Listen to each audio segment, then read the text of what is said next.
Glory and honor.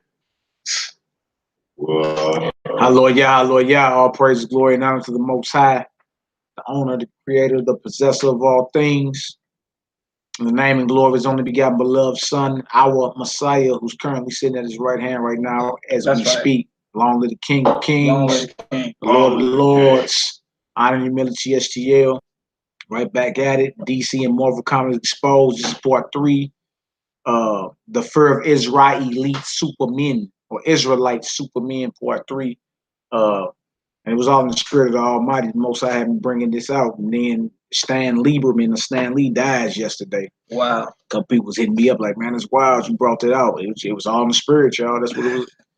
They was all day. Stan Lee died. I'm like, dang, straight.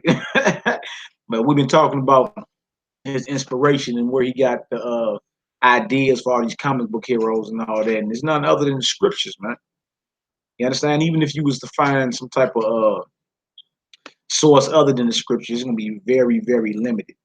You feel me? Like the Bible is very spiritual, very supernatural. The whole book is supernatural. Spiritual. It's things that you can't explain just with your carnal reasoning. The Babylonian westward thinking. You couldn't even figure it out. You understand? So we're gonna finish it off. We're gonna go into some more scriptures because Israel, whenever we got in the jam, we would call him Yod Hey Wahey, Yahweh.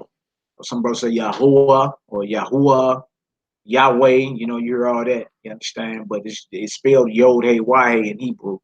You understand? And that goes into that, and that's who we would call on our power. You understand? And miracles would happen for us. You know, the unseen to get the moving for us, and we have like visible evidence of it. You feel me? So in today's term, you would call it not only our king, not only our God, but also our technology. You understand? Because I mean, what else is there? If we must have a weapon on our side, y'all don't got it. If it's one of us and we chasing 1,000, and 2 of us putting 10,000 to flag, what kind of weapon they fighting with? Right. You understand? That he's our God, our power, our technology. You understand? Our creator. Right? And if you start mimicking the prayers of your forefathers when they were in despair, or when they was in situations that look helpless or whatever, you'll start seeing. You'd be like, oh, okay, mimic them prayers in full faith, and it's certain as gravity. It's certain as gravity. It's certain as me dropping this pen right there. You feel me? Call on it, you ask for it in full faith, it's done. It's done. You just gotta believe it, man. Everything is based off thought. You know what I'm saying? Then you speak it, and then it's reality. That's the whole thing. Right. Yep. You feel me? So that's the whole thing. I was talking with a brother matter of fact, this morning. Talking to a brother this morning. There's a lot of unfortunate things that done befell the brother. And as we look back over the past year, it was all a product of his thinking. His thinking and his speaking manifested his whole entire reality. You understand? And that's just a lesson for all of us. Those are things that go down so we can see and we can learn and get better and be more conscious with our thoughts, you know what I'm saying, our talk and our walk. Like we're supposed to be aiming all the time to be righteous. Aiming or challenge yourself. Feel me? Because within that, you feel me, there lies the power of the Most High line doing within us, man. You feel me? We really don't realize how powerful we are, how closely connected we are. We're still viewing the Bible from a religious Babylonian westward mindset. You feel me? Instead of a blueprint, you feel me, to this revolution. Everybody claiming they want. Feel me? But not willing to put in the discipline and the work and dedication to get it done. You feel me? So I'm your brother Malachi Maccabee. To my left, I got my beloved brother Yak Ellie.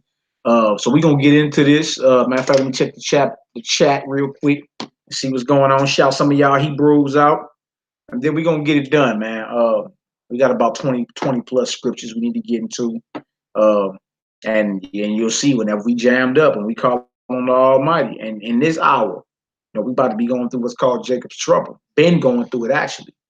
We need to learn to call on the Most High. I tell you in Proverbs, matter of fact, where you got your 16:11 on you?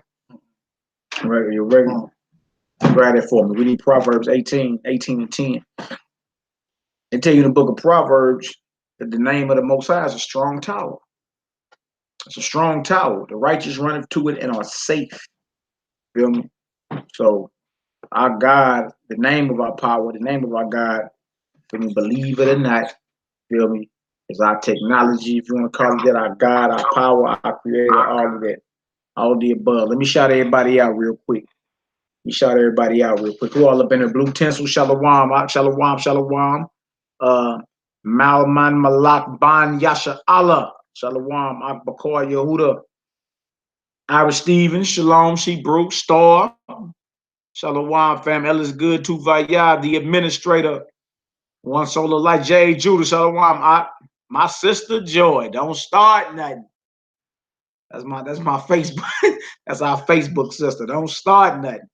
All right, Poppy. What it do, my she Brooks sister?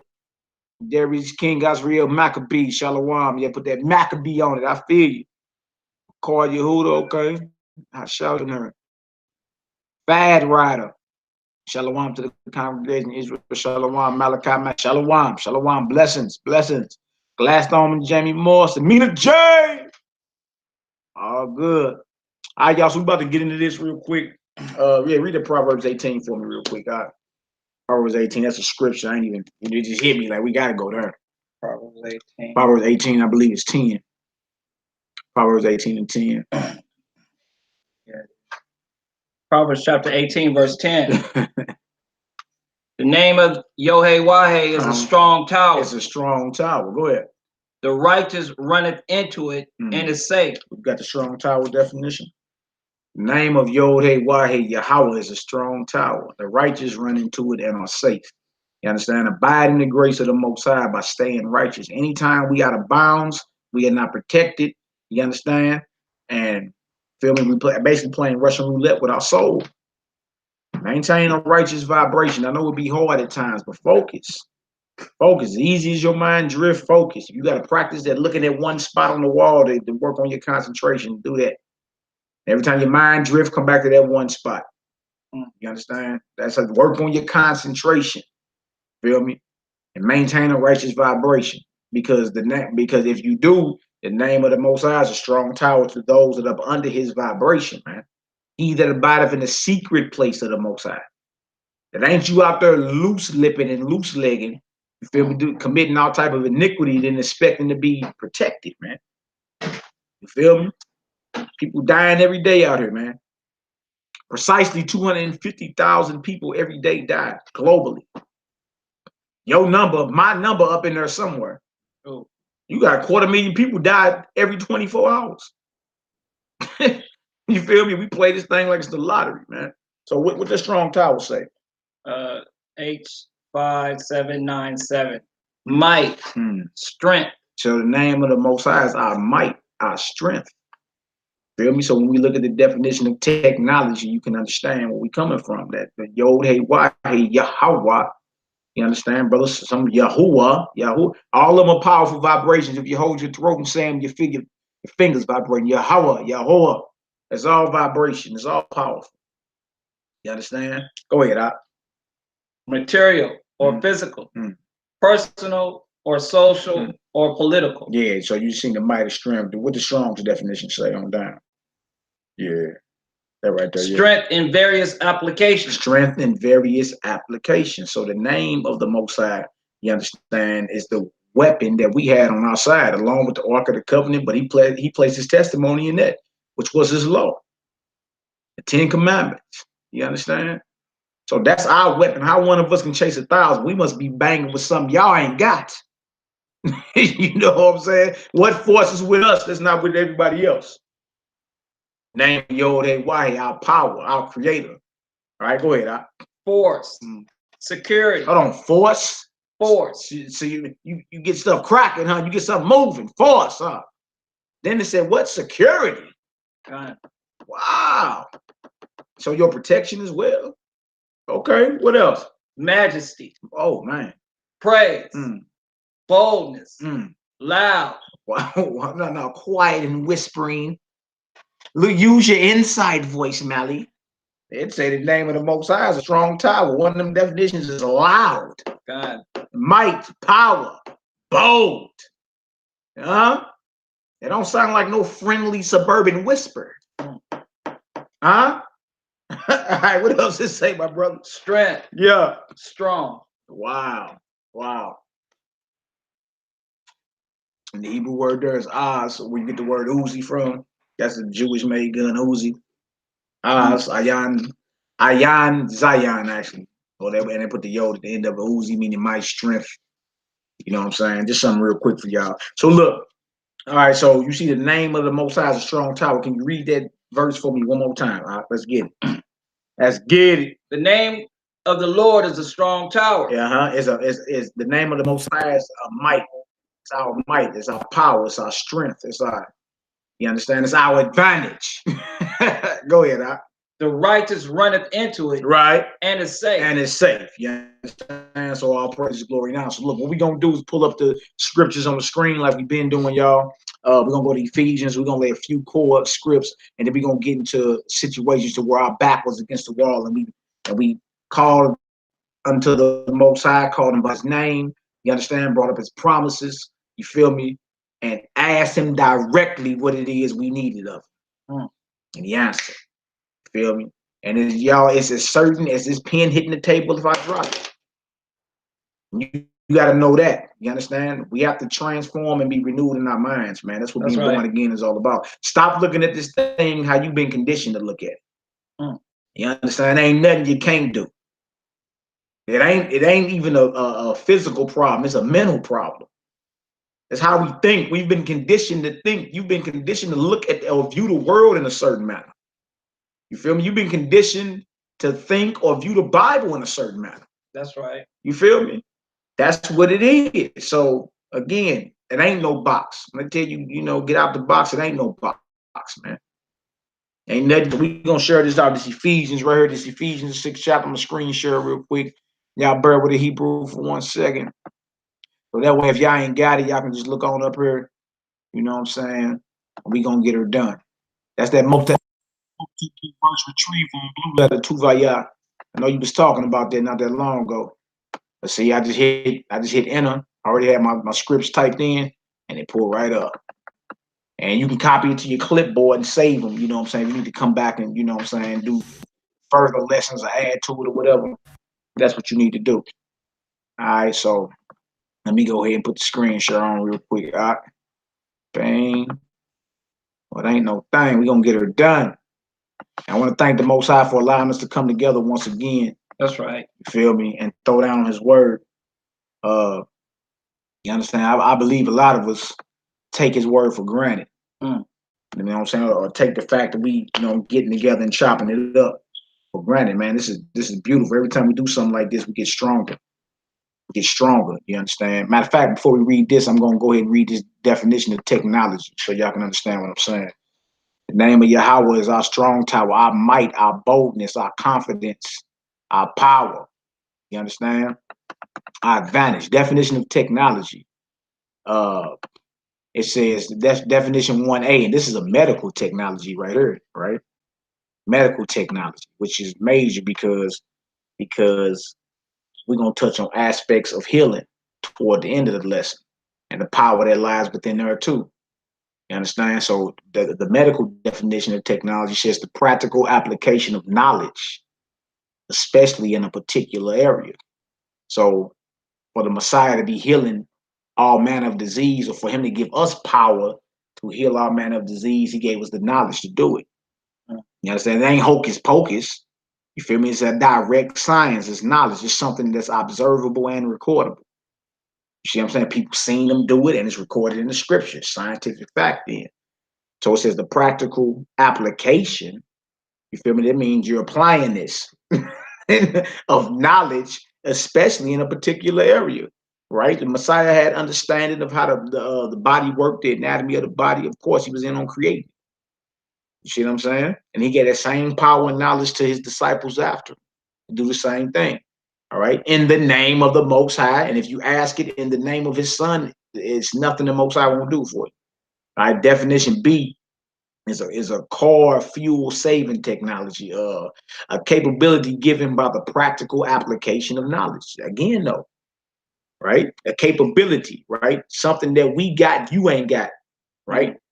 Something we got. Like on our side, it could be one of us, but we can chase 1,000 of yours. What capability, what weapon is this that we have? What force is this that we possess? We're capable of defeating, even though we outnumber 10,000 or 1,000 to 1. Right? A capability given by the practical application of knowledge. Yeah. The Most High tell you, it tell you even in the book of Colossians and Ephesians to not just know the Messiah, but to grow in knowledge of him. Right? Definition 2. New technologies for information storage. It says a manner of accomplishing a task, especially using technical processes, methods, or knowledge. So, you know, when we about to go to war with the Assyrians and we pray to the Almighty and we wake up the next morning and all of them dead, you wouldn't say task accomplished? A manner of accomplishing a task, right? How do we accomplish this task? By calling on the name of the Almighty. That's right. You see that? That's what this is about. All right. Definition 3, the specialized aspects of a particular field or endeavor. All right, so we're gonna go into these scriptures right here. First scripture we at, y'all, is Ephesians 6, 10 through 18. Let me type that on in the chat. Ephesians 6, 10 through 18. Tuvaya got it though. I'm gonna go ahead and let the Ak go ahead and put it on down. And the Most High bless you, my Ak, mailman Malak Ban Yasha Allah. Bless you, priest. All right, so we're gonna go into this again, y'all. DC and Marvel Comics Exposed, the Fear of Isra-Elite, Supermen, part 3, the passing of Jack. I was calling him Jack Lieberman, Stan Lieberman or Stan Lee. His partner name was Jack Kirby. Y'all forgive me for that. You know what I'm saying? But with the passing of Stan Lee, you understand, and the Most had us starting. I mean, days before he ended up dying. You dig? But all these inspirations for these superheroes and how he got so rich and all that was based off your history, Zion. This is what they fear. They fear you don't learn to get supernatural on the heat. Once you learn to get spiritual on, revolution is here. It's a wrap. It's nothing you can do. Like the Messiah told Pilate, I'll call down a legion of angels right now. That's right. He had the power. He had the knowledge to do that. He knew how to do it. And it got done. And what it got done if he called it. You understand? Just like many of the prophets of old. All right. All praise and glory down. Bro, say, wow, the revelation of understanding the words is powerful within itself, no doubt. All right, so we in Ephesians 6, y'all. Ephesians 6, 10 through 18. Let's get it, Hebrew. Finally, my brethren, be strong in the Most High. I'll be what? Be strong in the Most High. Meaning y'all be confident. Be confident. You understand? Don't doubt our Creator. Right? What you want from him. Right? Call him by his name. Address him by his name. Bring to remembrance his promises and be specific in what you want from him and seal it in the vibration of Yahweh of Nazareth, of Mashiach that's sitting at his right hand, and as certain as gravity is, your prayers will be answered. You understand? Strong. In other words, be confident. Something you don't think he can get it done. And ain't nothing he can't get done. We read in the book of Luke chapter 1, there's nothing impossible with the Most High. You either believe it or you don't. All right, come on now. And in the power of his might. Yeah, and in the what? And in the power of his might. might. We talking about power. We talking about the very power that kicked off creation and started creation. That's power, y'all. Be strong or confident in Yahweh and in the power of his might. This is not a weak God we serve. No, sir. This is not a chump sucker God we serve. And our forefathers knew that, man. We had certain forefathers that were so in sync with the Most High. Like you in sync with your damn phone today. Or like you sync all your Google contacts. We have forefathers that were so in sync with the Most High, bro. It wasn't nothing. You feel me? They were certain in the Most High. It wasn't nothing they feared. You feel me? Forefathers like King David killing lions and birds and Goliath. And told Goliath I'm cutting your head off before he cut it off. That's right. You see? Uncircumcised heathen. Yeah. Came to a gunfight with a knife for real and won. Come on, Hebrew. Let's get it. Put on the whole armor of Yahweh.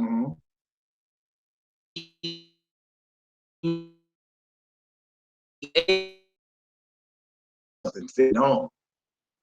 I'm into either brothers work going to friends too, but this is what Paul is speaking about, or Shaul is speaking about right here in Ephesians, is not nothing physical.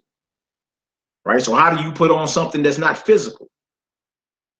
You see? How do you do that? How do you put on something that's not physical? You see, by what? By taking on a belief. Y'all, this war is actually a war over belief. That's it. It's an ideological war. It's a war on belief, man. Right? Another word they use is faith. War on faith.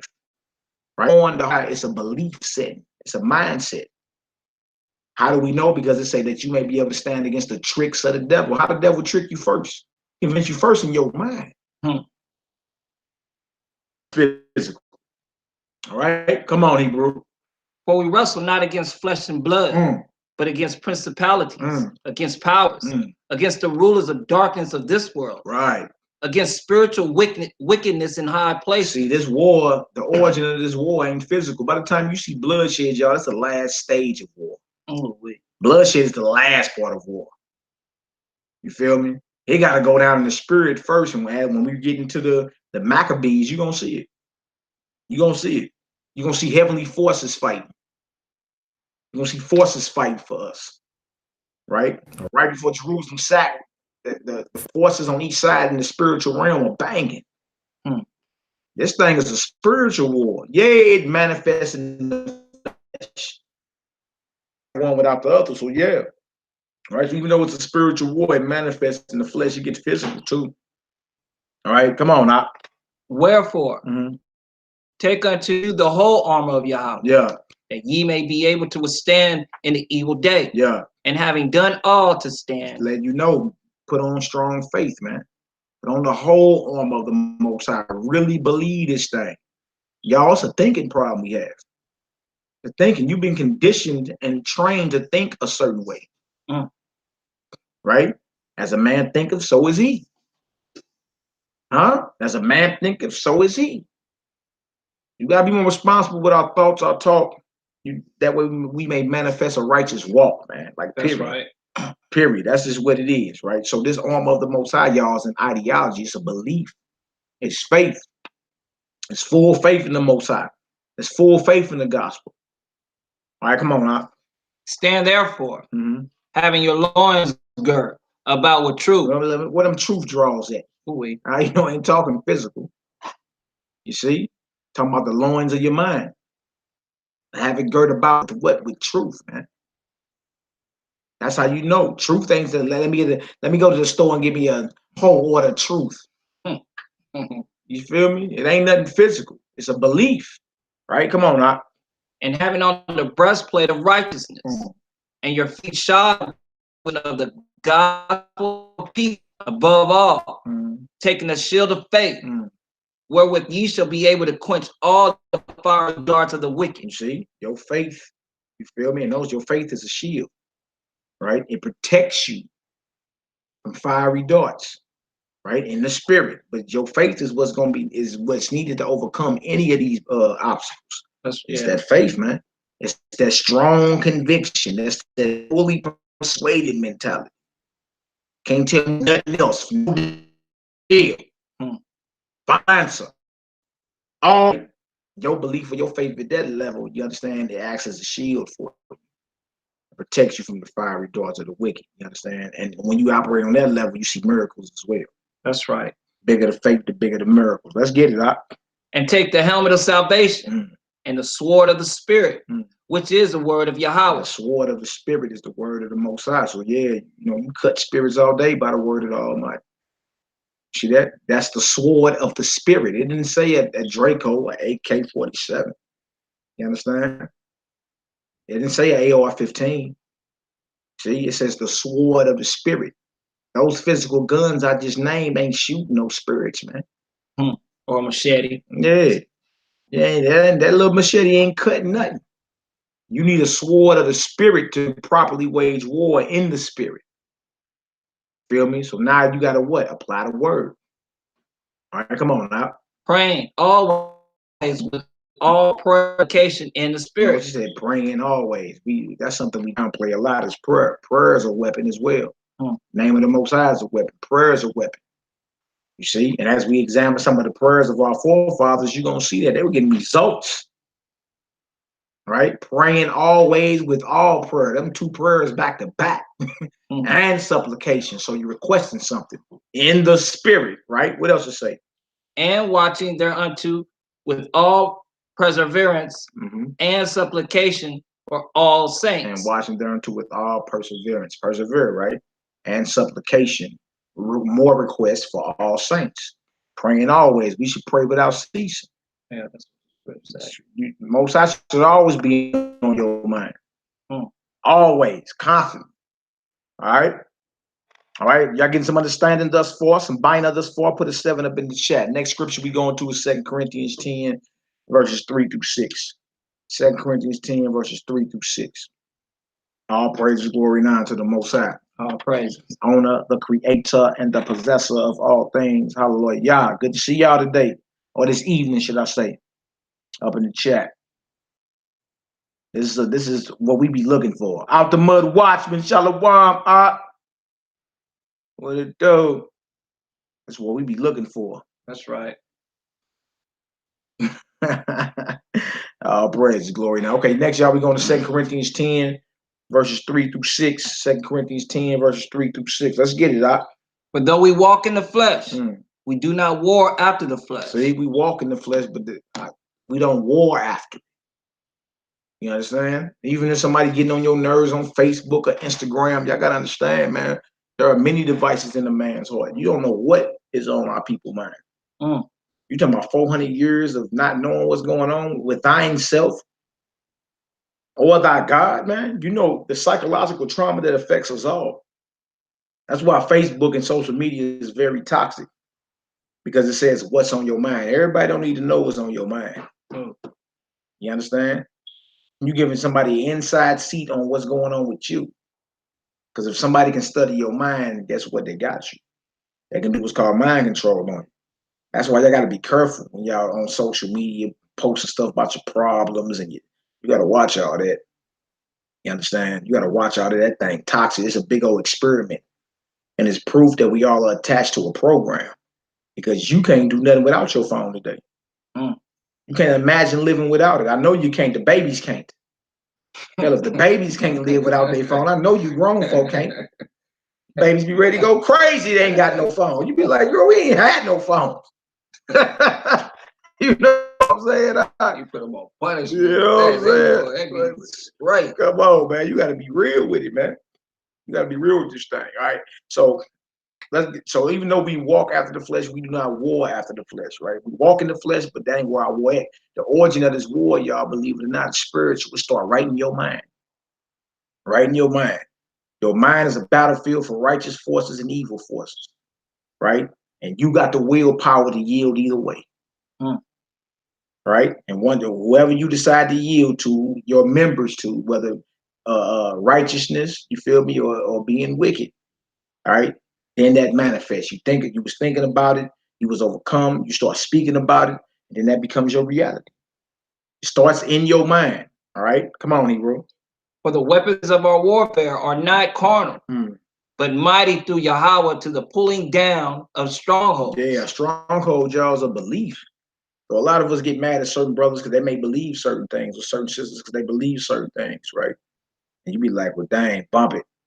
Right? Like they may not have rejected the Most High or his anointed Savior or his anointed, right? But they may see some things a little different. You over there like, I'm finna wipe the dust off my feet with him. Like, he ain't denied the gospel, brother, just because he believes something a little different. The thing is, what has happened is a belief is turned into what's called a stronghold. You see? So my question to you is, are you willing to wage war against that stronghold until it falls? Okay. The Romans waged war against Jerusalem for 7 years until it fell. You see? Are you willing? Do you love your brother or sister enough, should I say? Do you love your brother and sister enough to sit there and keep going over scripture with them again and again until that stronghold is took down? And in Israel, I don't see that, man. This is a whole bunch of vainglory, and people want to argue over, you understand, he believed that or he believed that. Well, you ain't even willing to sit down and rap with him. Yeah, so what's that say about you? You ain't even willing to tell you your weapons are mighty through the Most High to the pulling down of strongholds. If what he believing is wrong, well, brother, guess what you need to do? Use your weapons of warfare. Huh? Use these mighty weapons you got to pull down that stronghold. And then, yeah, it may take a year or two, a month or two, right? But had you never had patience to wage war against that stronghold in brotherly love, man. You understand? In brotherly love, meaning you ain't ridiculing them or nothing. You understand? You just, hey, it may be a little mocking going on here and a little laughter. But the whole point is to what? To get him to see the error in what he believes. Remember, this is a war on belief, a war on faith. So you got the mighty weapons of war, but you don't use them to take the stronghold down. You don't wage war, right? So what are you really doing? Bragging about knowledge you have? You sitting on wisdom? Is that what we doing here? What verse 5 say out?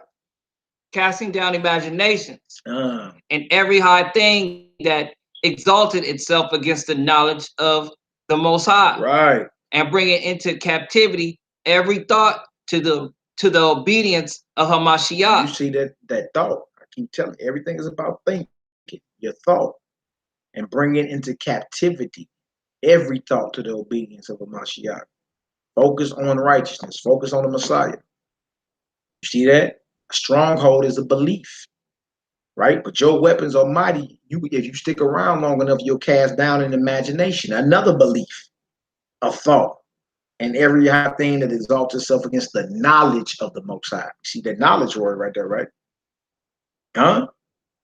And bring it into captivity every thought to the obedience of the Messiah. Come on, man. Come on, man. That's what it is. That's what you're here to do. Your mission on earth is to wage war against the forces of darkness. You understand? That's what you sent her to do. Nothing more, nothing less. You sent her to wage war against the forces of darkness, man. To be a son and daughter of light. To represent the Melchizedec priesthood. All right, come on, bro. And having in a readiness to revenge all disobedience when your obedience is fulfilled. You revenge disobedience when your obedience is fulfilled, because the saints are going to judge the world. You see that? So if you love your brothers and sisters in this Israelite walk, y'all, you ain't gonna run into one Israelite you believe everything with. It's just true. Everybody, even those you fellowship with, brothers and sisters believe certain things or look at certain things differently. It's true. I'm not about to be saying the same thing. You understand what I'm saying? That don't mean we don't strive to. That don't mean we don't strive to. You feel me? Even though we may not be seeing it the same way, brother, we got to talk about this. Let's get it. Yeah. That's what it's supposed to be. We got to talk about that. You got to be willing to converse with your people, man. You feel me? That's a love. That's a love. Yes, feelings may get hurt, swords may get pulled. It's all good, though. At least y'all talking about what gives life. Trip off that. All right. All right, so 2 Kings 18 is where we're going next, y'all. This is a situation where it was an enemy that was going to attack us, the Assyrians. You understand? And, you know, Israelites start getting shook. You understand? Start getting shook. And Hezekiah had to, you know, shout out to my son. Hezekiah just had a son named Hezekiah. Matter of fact, but King Hezekiah, you understand? You know, hey, they had to petition the heavens. They had to petition the heavens. You understand? To get results. So we're going to read all the way down through chapter 19, but I'll be up here and say verse 28 through 37 so y'all can see between 2 Kings, 2 Kings, the 18th chapter. Hey, can y'all see that? I'm pretty sure y'all can. Y'all have said something by now. Yeah, 2 Kings 18. Aniyah, my Shebrew sister. What's the word, Queen? I see you on this deal. Yeah, getting it in. Crystal McMullen, what up, cuz? That's Rain's got work to do. We got work to do. You understand? This is not no game out here, man. We send her to wage war against the forces of darkness. That's your mission.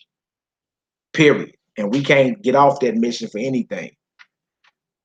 You understand? All right, so we in 2 Kings 18, y'all. We're gonna read 28 through 37. Out the mother say make it bigger. All right, man. I got you out. I'm gonna make it bigger for my out the mud watchman. I just made it small. I'm going off.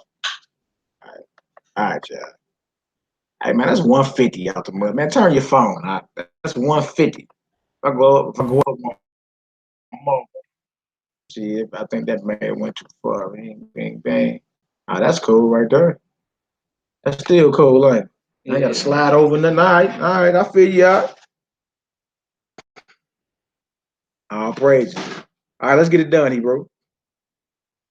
Then Rob Shakel. Shabba Ranks. I remember Shabba Ranks back in the day. This dude's name is Rob Shaka. Rob Shaka. Rob Shaka.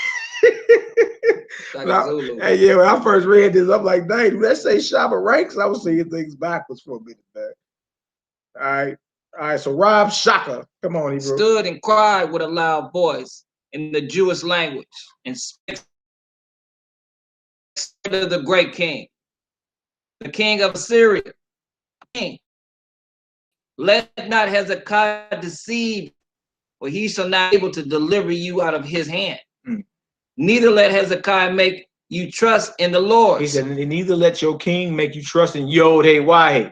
And remember, this ambassador, of the king is speaking in Hebrew. It says the Jews' language, so he's speaking in Hebrew, right? So he ended up having to say the Most High's name. Neither let Hezekiah make you trust in Yod-Heh-Wah-Heh. Now trip off this. The first enemy of your faith is what? Doubt. Doubt. This guy out here with this massive army and telling you your king is tripping. You understand? Nobody can deliver out my hand. Neither let Hezekiah make you trust in Yod-Heh-Wah-Heh, Yahweh. Yahweh. Huh? Come on, Hebrew. The Most High will surely deliver us. And the city shall not be delivered into the hand of the king of the Assyria. King of Assyria. So Hezekiah, he like, don't let Hezekiah fool you. We done conquered everybody. Right? Saying surely the Most High will deliver us in this city to the hand. He there to cast doubt right into your mind. See, before he can conquer you, he got to conquer you what? Spiritually or mentally first. Right? Then once you believe that, then he comes in and get at you. You see? The first attack on your faith is doubt. How do I make them doubt? Put fear into the equation.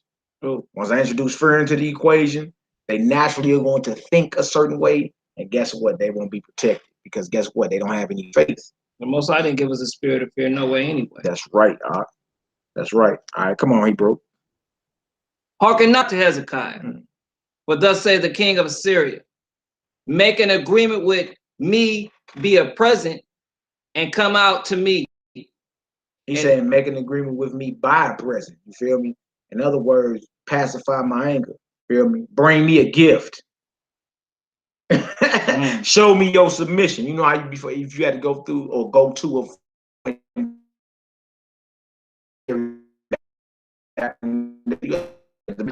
ye every man of his own vine, and every one of his fig tree, and drink ye every one the waters of his cistern. He said, if you come pacify my anger and bring me a gift, I'm gonna let you remain up under your own tree. You understand? Water from but first you must bring me a gift. You must show me that you are submitting to my crown. All right.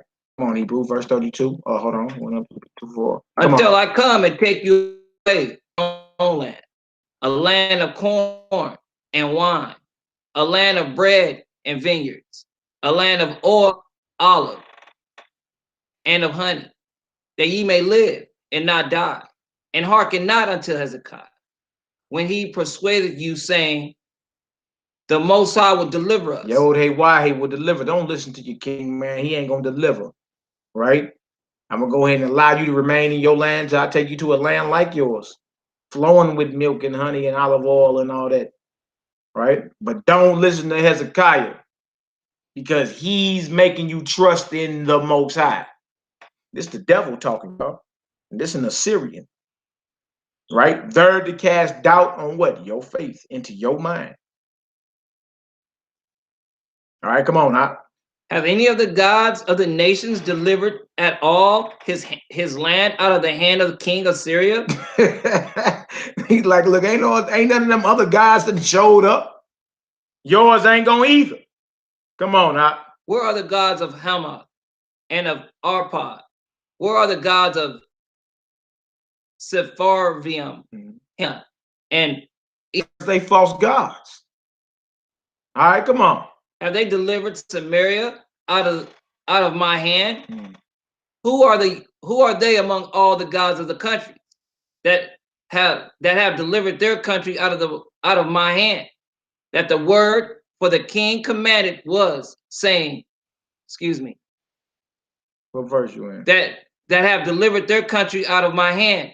That the Yohe should deliver Jerusalem out of my hand. You see, he keep talking on our God like you understand, like he in covenant with him. He gonna try to compare our power, our creator, our technology to the gods of the heathens he done conquered. But he keeps speaking on, y'all look that Lord up right there as Yod-Heh-Wahed, right? So he's actually blaspheming, talking crazy about our power. What force or what weapon do we got on our side that will make us capable of defeating this massive army? Once we understand that, we understand on a deeper level, Yahweh is our technology. His name is a strong tower, something you ought to be confident in, something you ought to boast in. All right. And we're going to see as we go through these scriptures. All right. Come on now. But the people held their peace and answered him not a word. For the king's commandment was saying, answer him not. Then came Elkim, the son of Hilkiah, which was over the household, and Shebna, the scribe, and Job, the son of Asaph, the recorder, to Hezekiah with their clothes rent, and told him the words of Rabshakeh. Shabaranks. I always think about that. May the Most High bless you, Natasha Arsh. All right, so next, y'all, we into 2 Kings 19. The story continues. The story continues. Now, again, y'all, this is what they feared. This is what they feared. You done figured out how to get spiritual, right? And I'm telling you, as certain as gravity. As certain as gravity, you can call on the same power, the same force, and full belief and get results. Now, imagine if all of us start linking up and doing that at a certain time. We mess around and crack the ionosphere. Or whatever they called it. You know what I'm saying? I'm saying the Most High, and see, again, they feared the Most High. Not only do we have knowledge of him, but that he starts respecting our prayers again as a nation. You feel me? You start seeing immediate results. We're going to see that when we get to the book of Judith and the Apocrypha. The heathens know. And that's why it's been zillions, not trillions or billions, zillions of dollars spent out to keep you distracted. You feel me? To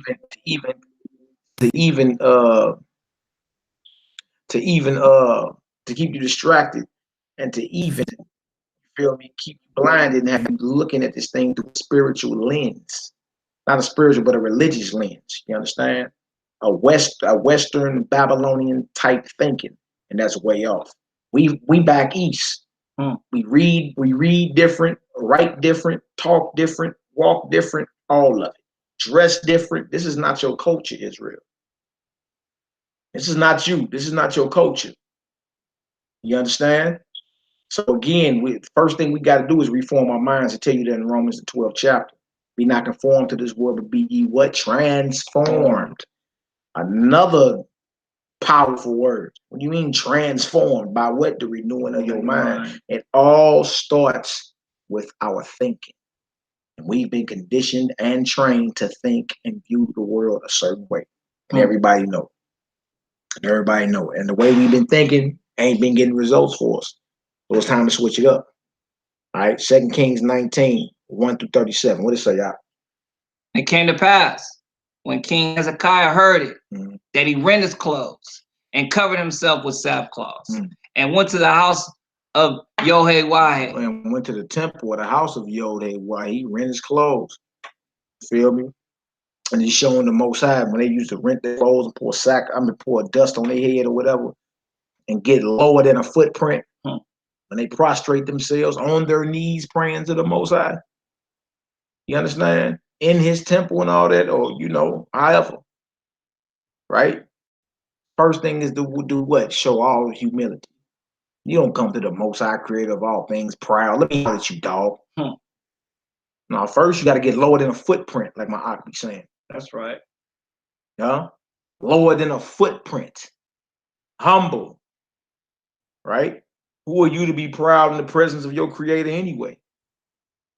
All right? So he rent his clothes, right? With sackcloth and went to the house of Yod-Heh-Wahed. Come on, huh? And he sent Elikim, which was over the household, and Shebna the scribe, and the elders of the priests, covered with sackcloth, to Isaiah the prophet, the son of Amos. And they said unto him, thus saith Hezekiah, this day and a rebuke and blasphemy, for the children are to come to the birth, and there is not strength to bring forth. So you got to go holler at the Most High's man who you know he dealing with. They had to go holler at Isaiah or Yeshaya. Some brothers say Yeshayahu, right? And the Shebna, the scribe, and the elders of the priests, you know it's a problem. All them got to show up. Go holler at the prophet of the Most High, 'cause we know that's who we deal with. Right? Come on, verse 4. It may be Yohe-Wahe, thy power will hear all the words of Rabashak, whom the king of Assyria, his master, has sent to reproach the remnant, to reproach the living God, and will reprove the words which Yohe-Wahe, thy power, have heard. Wherefore lift up thy prayers for the remnant that are left. So they're telling Isaiah, look, lift up your prayers for the remnant that are left, because the Rabshakeh, right, the king of Assyria, done sin, he done reproach living power. Right? So in times of trouble, who you got to go holler? You got to go holler at who you know the Most High is dealing with. Right? Because the prayer of a righteous man availeth much. Somebody who's in their prayer and getting results. And that would be in that day who? Isaiah the prophet. Got to go holler at who you know the Most High dealing with, man. You feel me? And that's just what it is. All right, where we at? Verse 5. So the servants of King Hezekiah came to Isaiah, and Isaiah said unto them, thus shall ye say to your master, thus why? Be not afraid of the words which thou hast heard, with which the servants of the king of Assyria has blasphemed me. Right, so he's in the Most High done replied to Isaiah already. You understand? Right back to Hezekiah. Don't be afraid of this heathen. Do not be afraid of this heathen. All right, come on.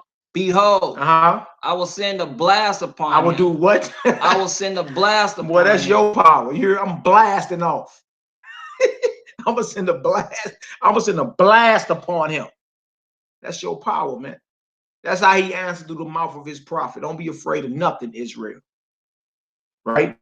If you of heaven and earth, nothing or no one or no thing can stand against you. Nothing or no one, no disease, no physical enemy, nobody, no spirit, nobody. Right? So he answers back. Don't be afraid. Behold, I will send a blast upon him. Come on. And he shall hear a rumor, and he shall return to his own land, and I will cause him to fall by the sword in his own land. So Rabashak returned and found the king of Assyria warring against Libnah, for he had heard that he was departed from Lachish. Right. And when he heard say of Tirhakah, king of Ethiopia, behold, he is come out to fight against thee. He sent messengers again unto Hezekiah, saying, thus shall ye speak to Hezekiah, king of Judah, saying, let not thy power in whom thou trusted deceive thee, saying, Jerusalem shall not be delivered into the hand of the king of Assyria. He say, boy, what did he say? Don't let thy power in whom you trust deceive thee. Now trip off that again, y'all. Whatever attacks your faith or your belief, that's the devil. Doubt is the enemy of your faith. The bigger your faith, the bigger the miracles. Bigger the miracles. Understand, before this fight gets physical, he got to frighten what? With words that he's thinking. You see? If he conquers you mentally or spiritually first, he got you physically. That's the problem with Zion. We've been conquered spiritually. Even a lot of us who claim we actually, you know what I'm saying, are conscious now. A lot of us are still conquered spiritually, mentally. You still conditioned and trained to think and act a certain way. Right? First step is get rid of the fear. Don't man look later for that heathen. He want to fire shots, Most High right back at him, man. Look, don't fear. I'm going to blast him. You ain't got to worry about that. I'm blasting him. And he going to fall by his own sword in his own land. That's the end of the matter. And when you hear that, you supposed to trust in that. That's as certain as gravity, y'all. When you hear the Most High's promise after you done prayed and all that, that's certain as gravity. Believe it. All you got to do is show up. All right? Come on, Hebrew. Verse 11. Yeah. Behold, thou hast heard what the king of Assyria have done to all lands by destroying them utterly. And shall thou be delivered? Shall you be delivered? I done destroyed everybody. How you gonna be delivered? King of Assyria then destroyed everybody. Then put in bondage everybody. How you gonna be delivered? Have the gods of the nation delivered them, which my fathers have destroyed, as Gozan and Haran and Rezeph and the children of Eden, which were in Thelasar? Come on. Where is the kings of Hamath, and the king of Arpad, and the king of the city of Servaim, right, of Henna and Eva? And Hezekiah received the letter of the hand of the messengers and read it. And Hezekiah went up into the house of Yehoiada and spread it before the Most High. And Hezekiah prayed before the Most High and said, what did he do? He prayed. Y'all see, we read earlier in the scripture where it tell you to pray with all prayer and supplication. Prayer is a weapon. Prayer is how we petition the throne and get results. See, the name of the Most High and prayer go hand in hand. Because who are you talking to when you open up your mouth? All right? Come on, Hebrew. And said, O Yahweh, power of Israel, which dwelleth between the cherubim. Yeah, now the Ark of the Covenant had 2 cherubims on it. It was considered the throne of the Almighty, right? Now the Ark of the Covenant is more technology that we got. We showed up with the Ark of the Covenant. Remember, it's a capability on getting something done. Another weapon or technology we got. We go to war and nations are destroyed. Walls crumble, right? So the Ark of the Covenant was considered the throne of the Almighty. That's where the high priest would go into the Holy of Holies and converse with the Most High on the Day of Atonement. You understand? Once a year. The Ark of the Covenant was a weapon, you understand? And we had it on our side and could nothing stand against us. All right? That dwelleth between the cherubims. Come on, Hebrew. Thou art the power, even thou alone, of all the kingdoms of the earth. Thou hast made heaven and earth. You see that? So y'all see he's not sloppy in his language, is he? He addresses the Yahweh Elohim of Yisrael, right? So he addressed who he talking to, right? Thou art the power, even thou alone, of all the kingdoms of the earth. Thou hast made heaven and earth. And then you bring into memory what the Most High has done. His mighty acts like creation, right? Now he's about to get specific on what he needs, his requests, his supplications. So you announce the Most High, call him by his name. You understand? Bring into memory his promises. Bring into memory the mighty deeds he done. Just like Hezekiah right here. This prayer worked for you too. Verse 16, what it say, Op? Yahweh, yeah, bow down thine ear and hear. Open, Lord, thine eyes and see and hear the words of Sennacherib, which have sent him to reproach the living power. So he's like, Most High, bow down your ear, Heavenly Father, Yahweh. Open your eyes and see and hear the words of this blasphemer, which have sent him to reproach you. So now you're asking the Most High to judge in this matter. Right? Oh, bow your ear, Heavenly Father. Open your eyes. Hear these words, this blasphemer, then you can pray the same way, Zion, and get results. All right? In full faith. Come on, Hebrew. Of a truth, Yahweh, the kings of Assyria have destroyed the nations in their lands and have cast their gods into the fire.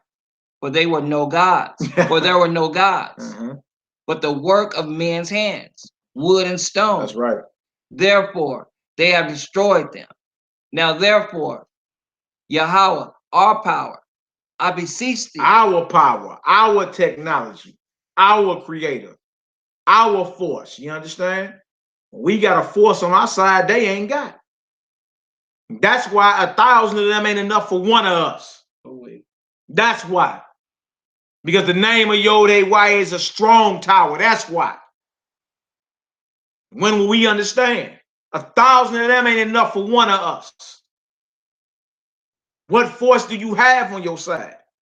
Because if it's really the Most High, your prayers are as certain as gravity. All right, come on, I beseech thee, save thou us out of his hand, that all the kingdoms of the earth may know that thou art the Most High power, even thou alone. He like even thou only, even like he said that all the kingdoms of the earth may know. Because look, this guy here obviously was the most powerful man in his time. Just like today, you got men supposed to be powerful in our time. No difference. They're the children of their forefathers. It is what it is. You understand? But they can be touched. You feel me? And again, y'all, this is what they fear, that you can summon a legion of angels. That you can pray and crack the heavens. This is what they fear. Right? And it's real simple, y'all. The blueprint is simple. That's the beautiful thing about it. It's real simple. All it requires is your full, undivided faith and belief. That's it. It's all it requires. For you to be certain in the Most High is the air you breathing in your nostrils. You understand? Miracles will happen. Ain't no might happen, will happen. All right? Come on, Hebrew. Verse 20. Then Isaiah, the son of Amos, sent to Hezekiah, saying, Thus saith the Most High, power of Israel. See, he ain't talking about, dear Father God, and, every God, all the gods are the same. No, all the gods are not the same. Our God is not their God. Thus saith Yahweh Elohim Yasharallah, or Yisrael, right? Come on, Hebrew. That which thou hast prayed to me against Sennacherib, king of Assyria, I have heard. This is what they fear, that the Most High will hear our prayers and respect them. What you sent up to my throne in full confidence, in that powerful vibration, you understand? In full faith, I heard that. I heard that prayer.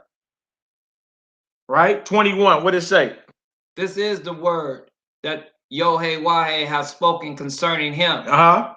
The virgin, the daughter of Zion, have despised thee and laughed thee to scorn. And laughed thee to scorn, heathen. Ain't nobody tripping off your threats. Y'all, this is the spirit we need back in this earth. You can't be afraid in this hour.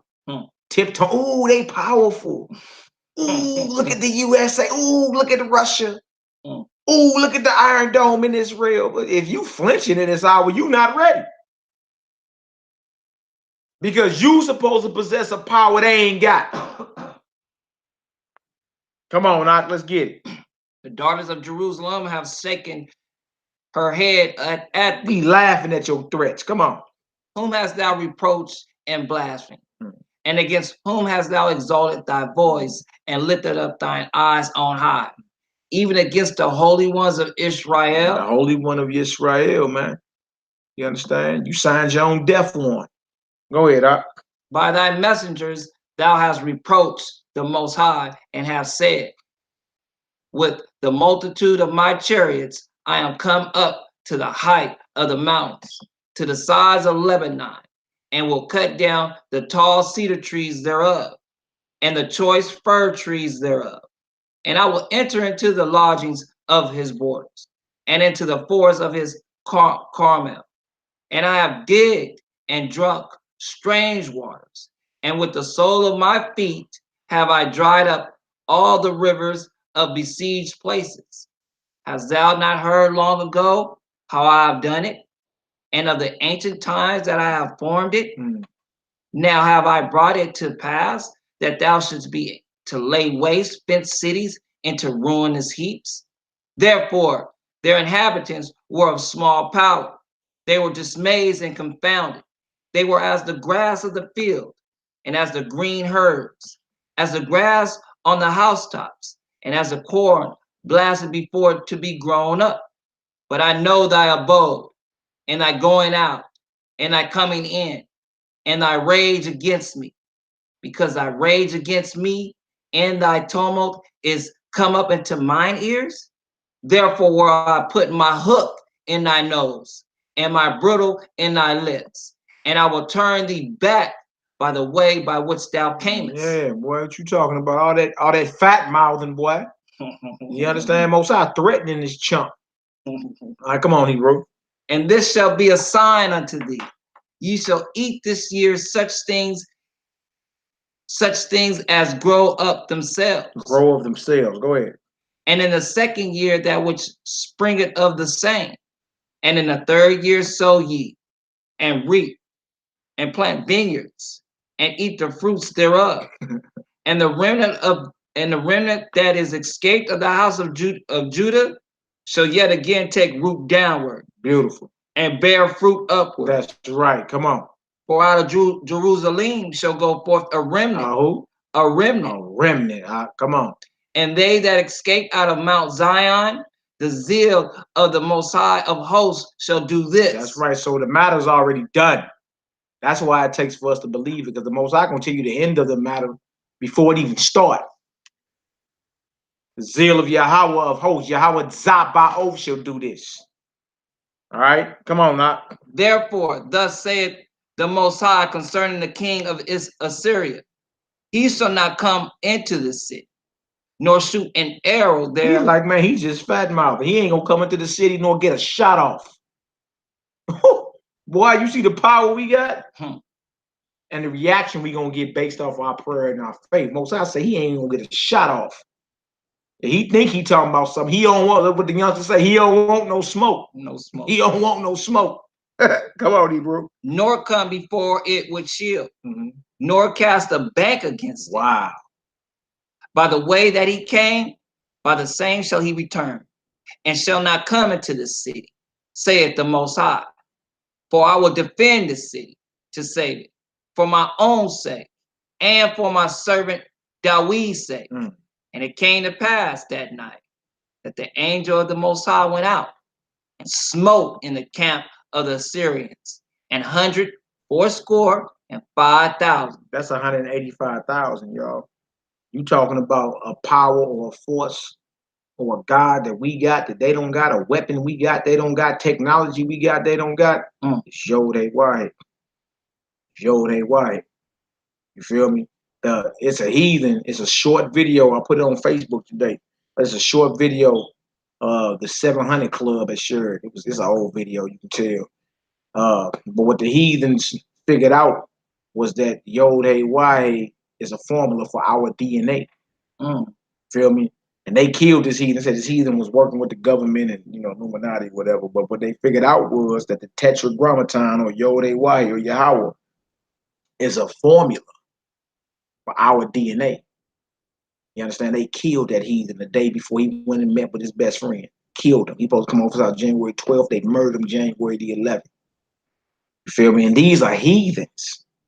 And you imagine, you understand, how they shaking in their boots as y'all done found out for real what this is about. Now you're looking at the Bible for what it is. A blueprint to our revolution, spiritually first. It is what it is, y'all. All right, come on now. So I sent an angel. He already told you he ain't gonna get a shot off. That night while they snoozing and farting and scratching, having all type of visions, the Most High just sent one angel. One of his angels slayed 185,000 enemies. Yeah, that's why one of us could chase 1,000, man. The power that we have on our side. You feel me? There's no comparison to it. Claim was yours, Zion. That's why, you know, we always say, you know what I'm saying, it's already within us. Messiah said in Luke 17, the kingdom of heaven is within. And now these heathens have found out in the last days that the name of your God is DNA. It's in your DNA. Come on, come on, Hebrew, let's get it. And when they arose early in the morning, behold, they were all dead corpses. Bodies on top of bodies. Because of your prayer and full faith, Zion. Do you see that? Humble yourself. You understand? Call the Most High by his name. Bring to memory his promises and his mighty acts. And then Ask the Most High what it is. He tell you, ask me and I'll give you the heathen for your inheritance. The Messiah said you have not because you ask. All you got to do is open your mouth and ask. That's right. And full belief, and it's as certain as gravity. Huh? Hey, it's either truth or it's just ink on paper, y'all. One angel killed 185,000 Syrians. I believe that. Based off the prayer and faith of the righteous. Yeah. All right, come on, Hebrew. So Sennacherib, king of Assyria, departed and went and returned and dwelt at Nineveh. And it came to pass, as he was worshiping in the house of Nisharah, his god. False god, idol god. Come on.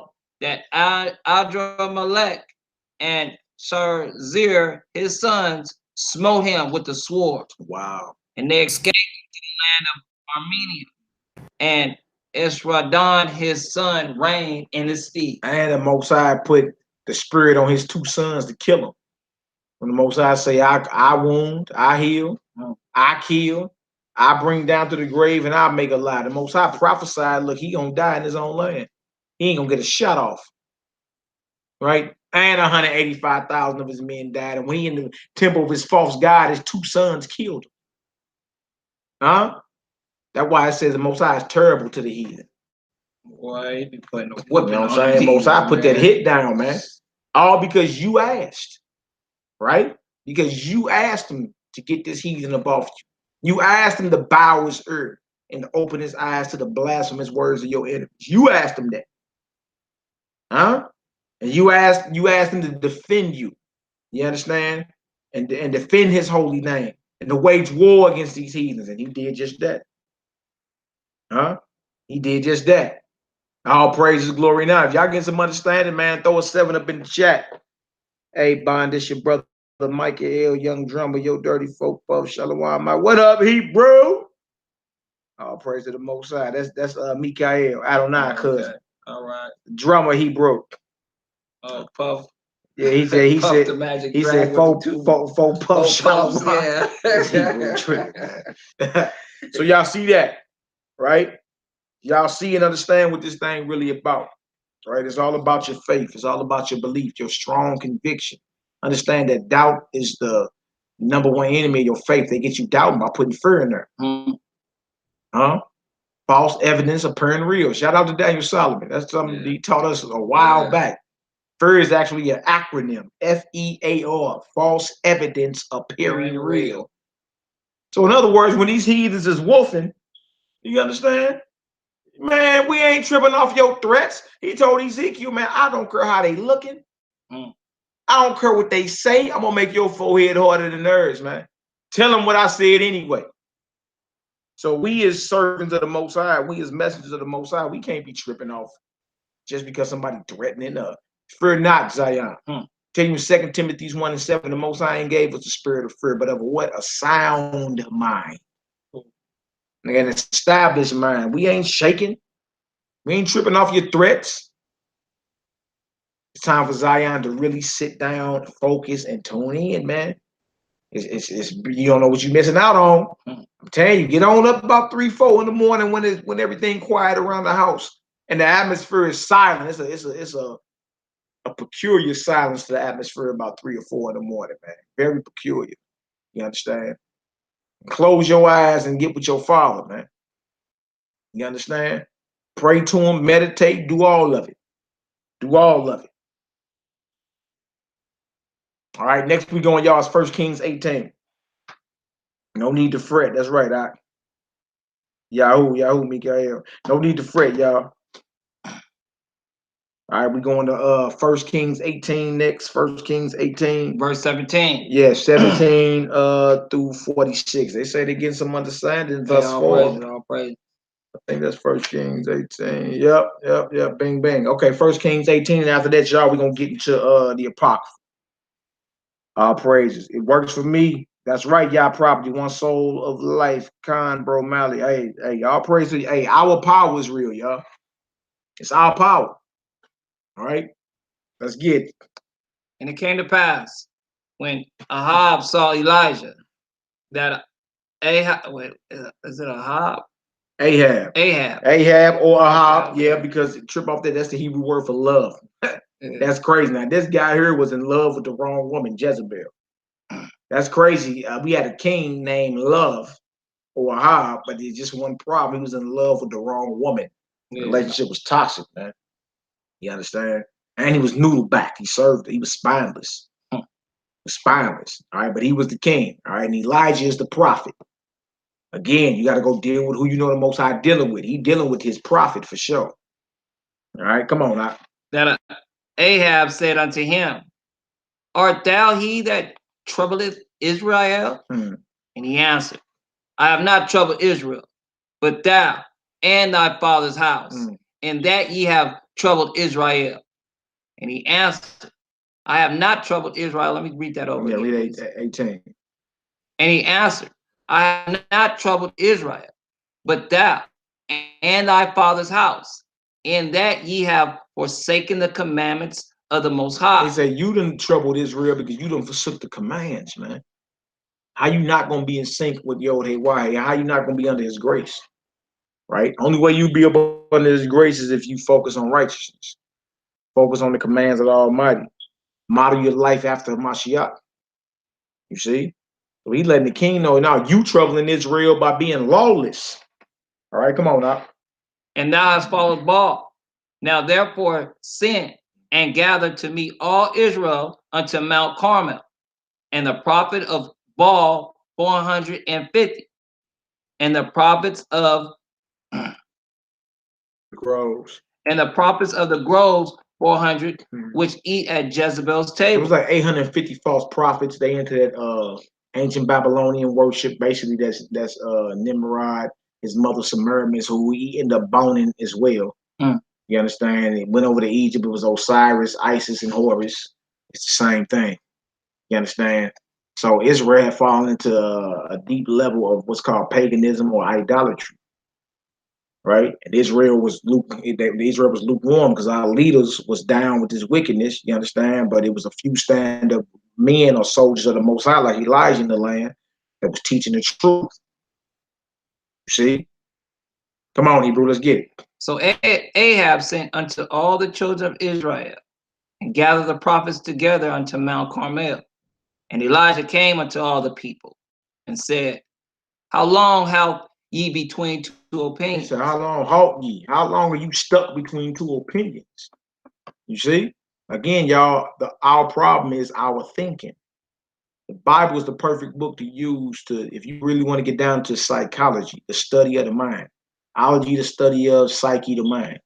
If you really want to get down to some psychology, slow down, examine the stories in the Bible. You see the root problem is our thoughts, how we think. So we say, how long halt ye between two opinions? How are you halting between two opinions if there aren't two different beliefs out here? You see? We'll always come back to our faith, our belief. This war is, again, a war of belief, an ideological war. That's what all these wars are being fought over. All right?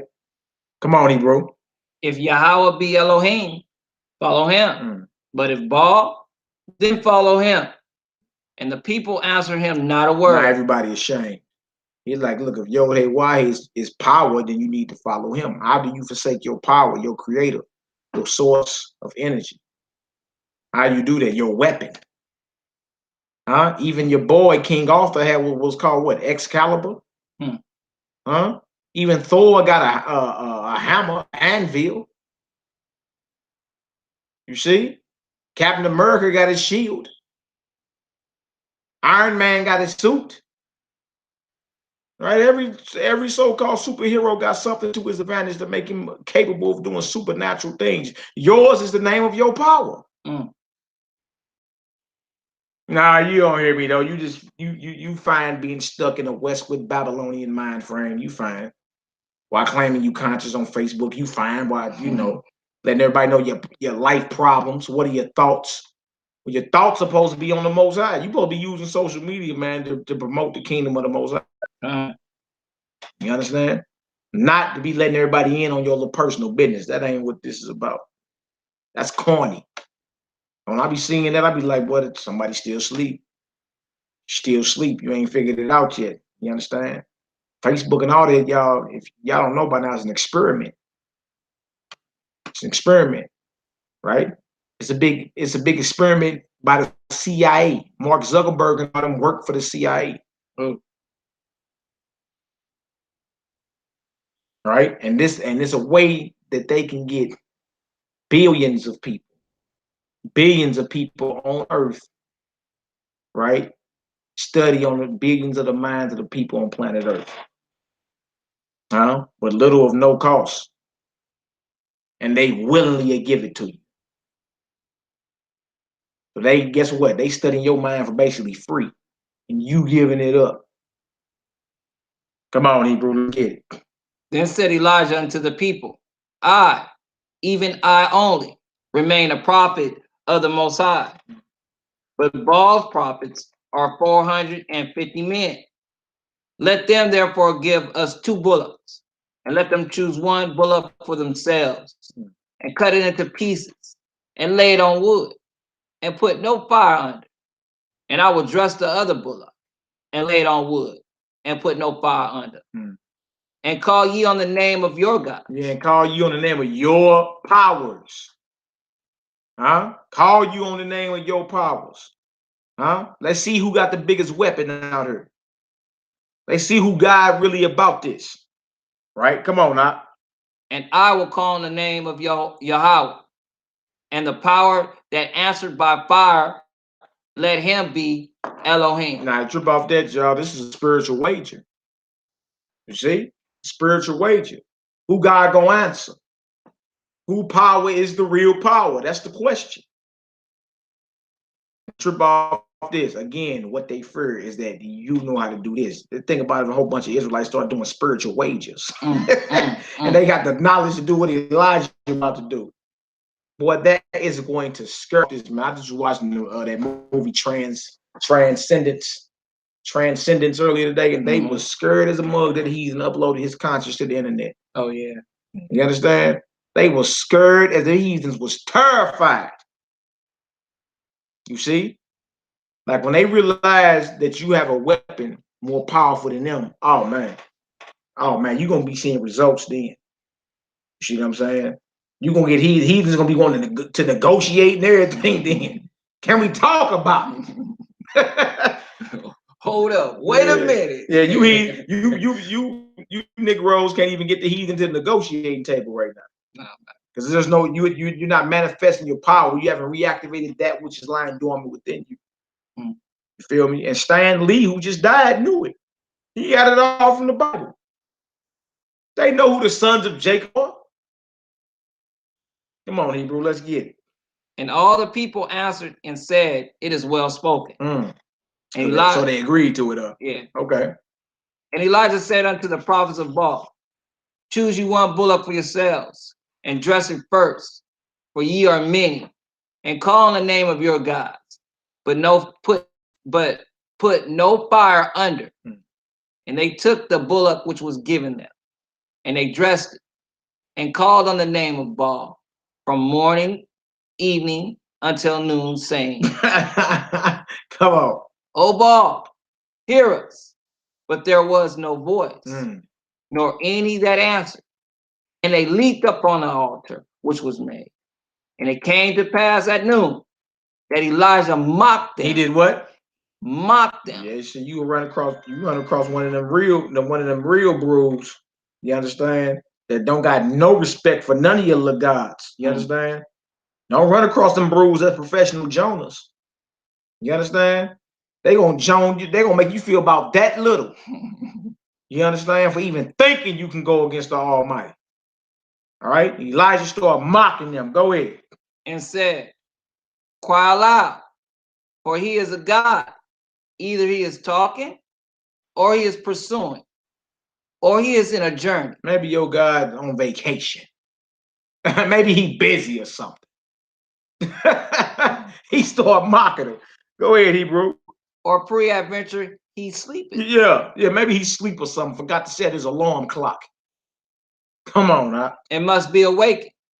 And they cried aloud, and cut themselves after their manner with knives and lances, till the blood gushed out upon them. That's what the Muslims do during Ramadan. They swing razor blades across their backs. Yeah, I seen Swing that. razor blades across their back. The whole town square full of heathen Ishmael blood.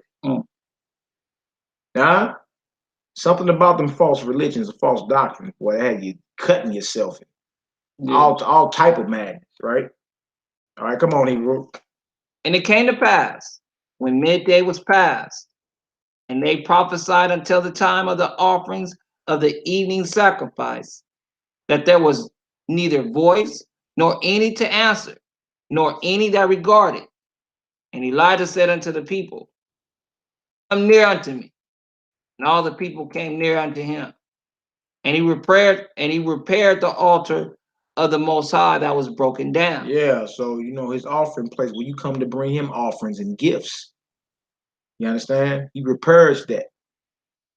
Come on now. And Elijah took 12 stones, according to the number of the tribes of the sons of Yaqub, unto whom the word of the Most High came, saying, Israel shall be thy name. All right, he gets symbolic. Bring out 12 stones. All right, go ahead.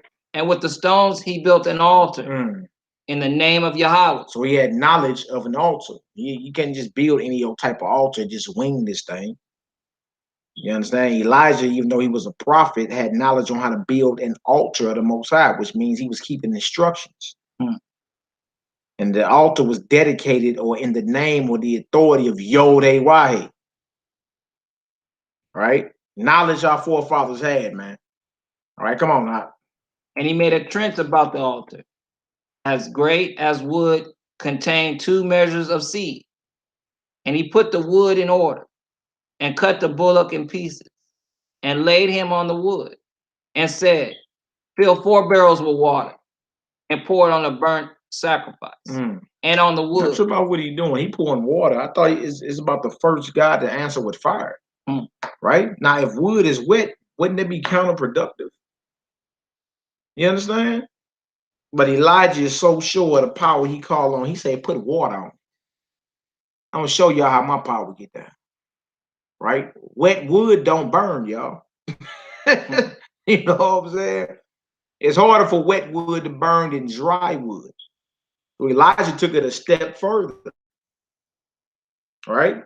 First God to answer by fire, let him be power. All right, go ahead. And he said, do it the second time. And they did it the second time. And he said, do it the third time. And they did it the third time. You see that? He done tripled up on water, wet wood. Come on, Doc. And the water ran round about the altar. And he filled the trenches also with water. And it came to pass at the time of the offering.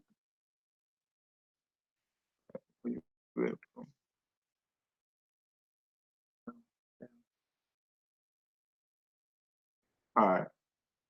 And it came to the offering of the evening sacrifice.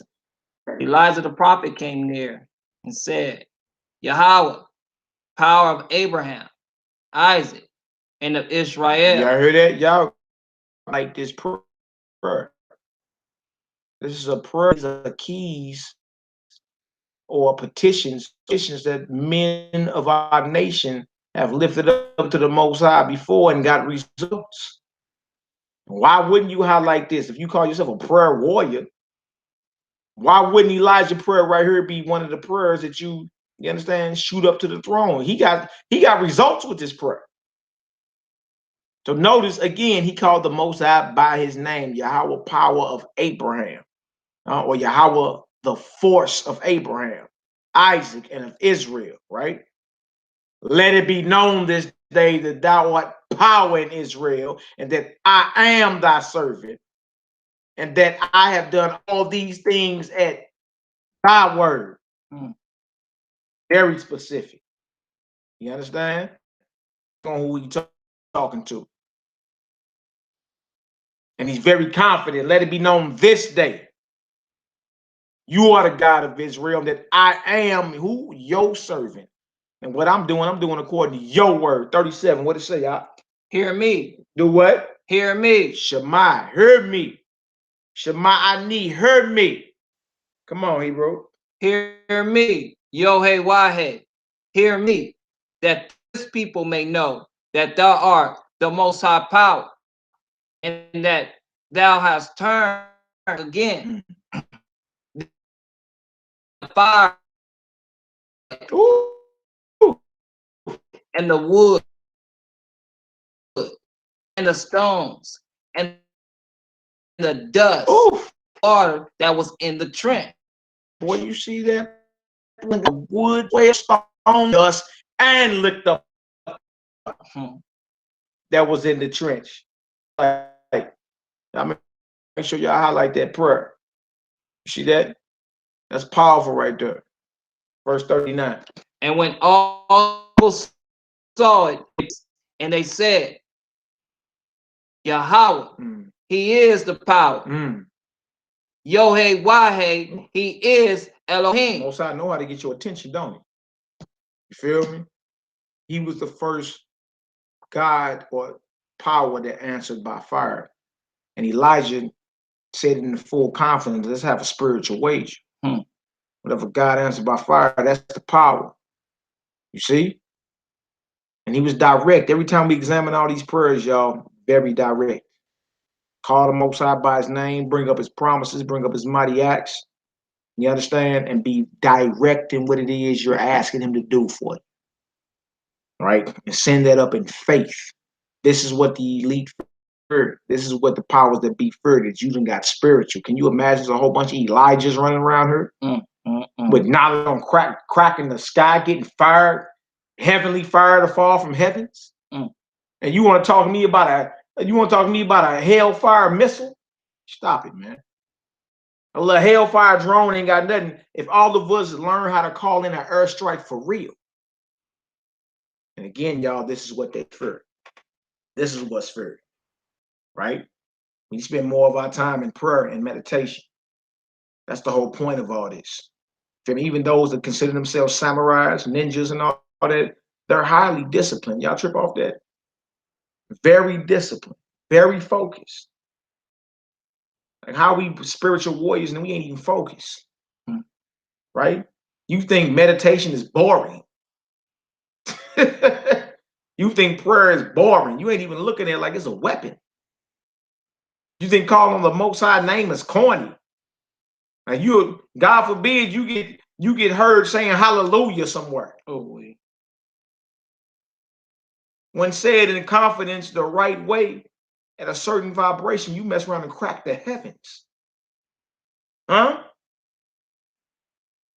Y'all don't want to hear that though. I know. Y'all rather go on back to your little cubby holes and watch your fire stick.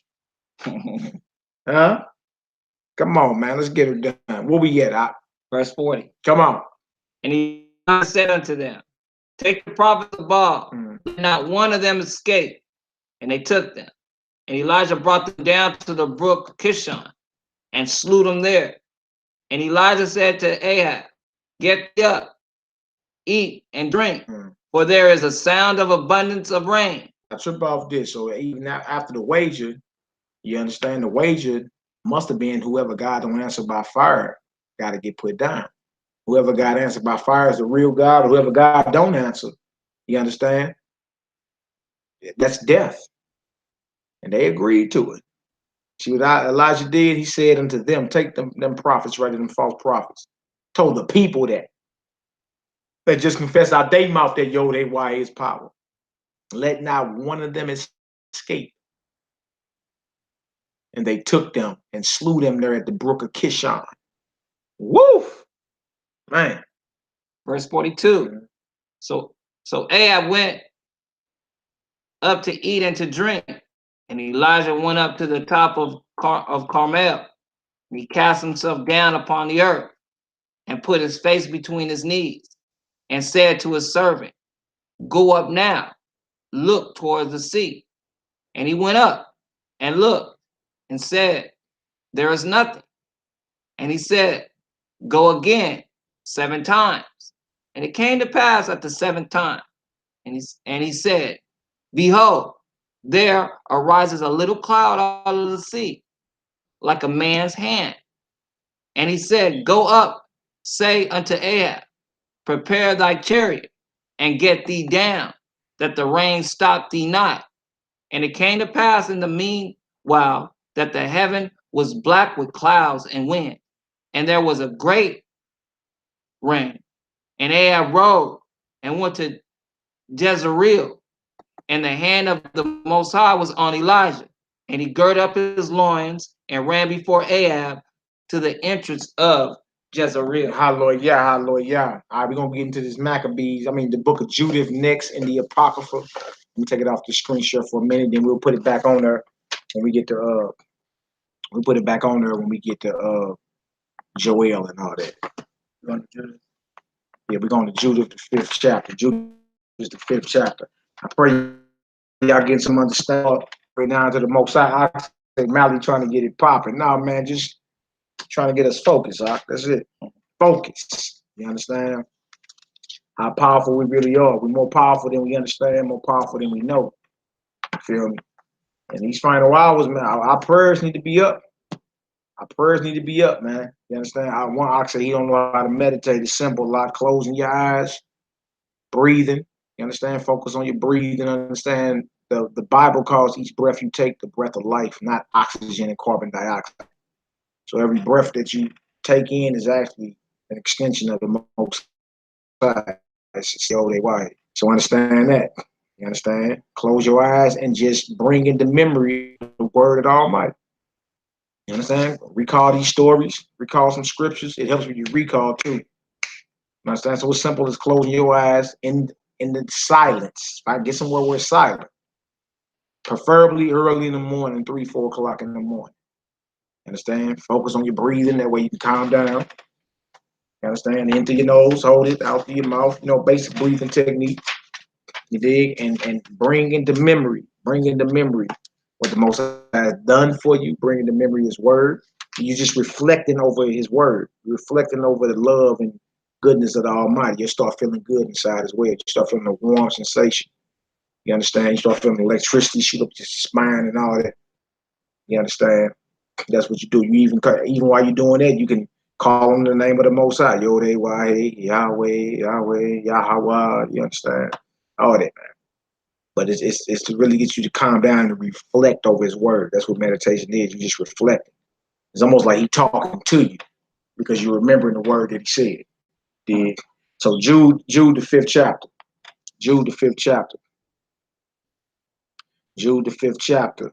Let me know when y'all get there. Jude the 5th chapter is out the Apocrypha. All praise, glory, and honor to the Most High. It's all good.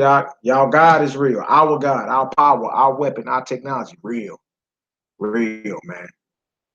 Service graphic.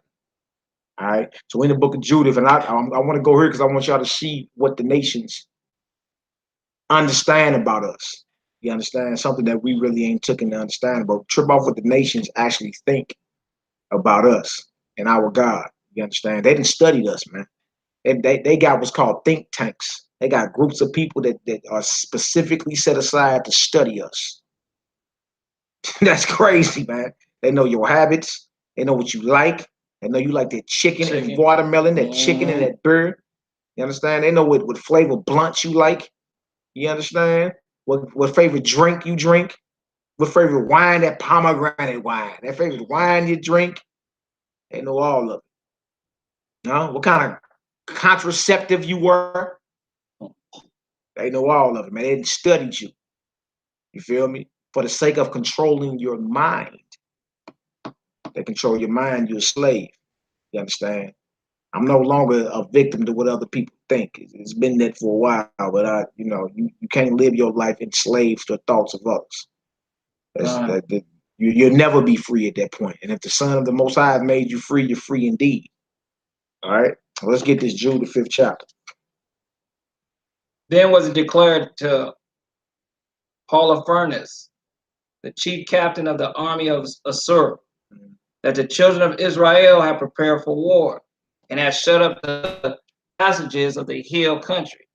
And had what chapter? 5. Yeah. Okay, cool. Yeah. And had fortified all the tops of the high hills, and had laid in impediments in the campaign countries, wherewith he was very angry, and called all the princes of Moab, and the captains of Ammon, and all the governors of the sea coast. And he said unto them, tell me now, ye sons of Canaan, who this people is. Now, who are these Israelites? Who are these people? Tell me now, who are these people? And again, boy, Assyrians, you know what I'm saying, going back was one of our ancient enemies. The Philistines was another one. Edomites, other ones, you understand? We got plenty of enemies, man. Plenty of enemies. Believe it or not, a lot of them Hamites. A lot of our enemies were Hamitic. Some more Shemitic too, but you know what I'm saying? All right, come on now. Who this people is that dwelleth in the hill country, and what are the cities that they inhabit? Right. And what is the multitude of their army? And wherein is their power and strength? He's like, man, I need to know, who are these people, man? Who are these people in this hill country? Tell me now. Surely y'all know, y'all sons of Canaan. You understand? What is their power and strength? What is their God? You see, we read earlier that the name of the Most High is a strong tower. See, we looked that strong tower up and it went to security. You understand? Defense. All right, come on now. And what king is set over them, or captain of their army? And why have they determined not to come and meet me more than all the inhabitants of the west? Yeah. Then said Achior. Achior, right. Come on. The captain of all the sons of Ammon. Let my Lord now hear a word from the mouth of thy servant, and I will declare unto thee the truth concerning this people, which dwelleth near thee, and then and there shall no lie come out the mouth of thy servant. This people are the descendants of the Chaldeans. You see that? Because Abraham came out from where? Ur of Chaldea. Other spots call it Kasdim. You dig? But Ur of Chaldea. Right? Chaldea is the country, Ur is the city, like Babylon is the city, Chaldea is the country. Babylon is just the capital of Chaldea. See? So he like, these people are descendants of the Chaldeans because we go back to Abraham. That's what he's saying. So we going back into our whole history to when Abraham was called out of Chaldea and sent to where? The land of Canaan. He just said, what? You sons of Canaan. Who are these people right here? Because Abraham's descendants have multiplied as the stars of heaven, and they still multiplying. All right, go ahead, Doc. And they sojourned heretofore in Mesopotamia. Right. Because they would not follow the gods of their fathers. Yeah, so we rejected. We rejected the gods of Abraham's father, Terah. And Abraham destroyed his father's gods. You can get the book of Jasher. You know, that's one of my favorite reads.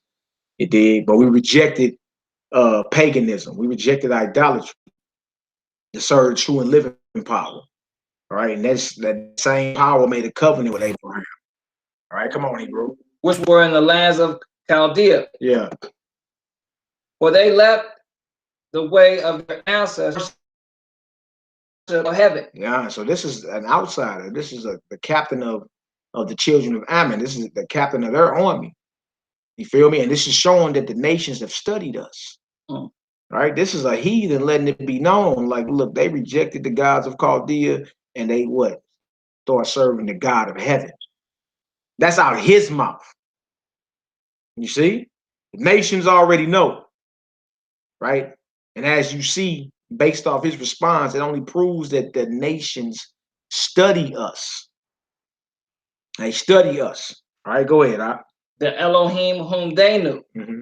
So they cast them out from the face of their gods. And they fled into Mesopotamia and sojourned there many days. Right. Then their power commanded them to depart from the place where they sojourned and to go into the land of Canaan, where they dwelt, and were increased with gold and silver and with very much cattle. But when a famine covered all the land of Canaan, they went down into Mizraim. Went down into Egypt. See, how does this foreigner know this? Because they're neighbors of ours. See, the crazy thing or the beautiful thing about the Bible is this thing wasn't done in secret. The nations know who you are. The nations done studied you. Going back, this is before the Messiah was even born. They knew our whole in the land, Egypt been going on. Had to go down to the land to get enslaved down in Egypt, had to come up Exodus and all that. They know. Now it's a shame most of us don't know, or most of us reject what it is that they know. All right, go ahead, Doc. They went down into Egypt and sojourned there. While they were there, while they were nursed and became there a great multitude, so that one could not number their nation. Therefore, the king of Egypt rose up against them and dealt subtly with them and brought them low with laboring and bricks and made them slaves. Then they cried out unto their land of Egypt with incurable plagues. You see that? We cried out to our power in the Most High.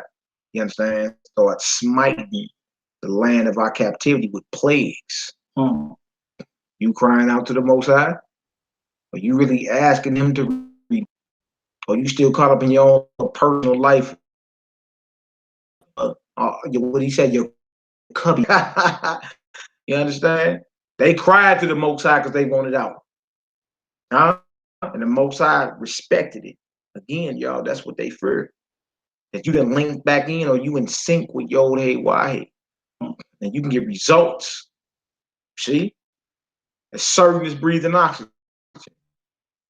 They ain't not tripping off you Negroes and your little guns, your little pop guns. They don't even care. Because all they gotta do is show up outnumbered, and you are naturally gonna do what? Fair. Dang.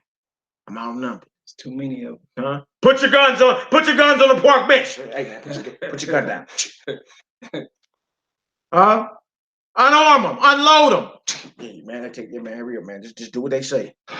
You ain't got no power just because you get in an open carry state. You can walk around with guns on. That ain't no power. You ain't made this heathen respect what it is. If anything, just show the rules. That's it. All right, come on, Hebrew.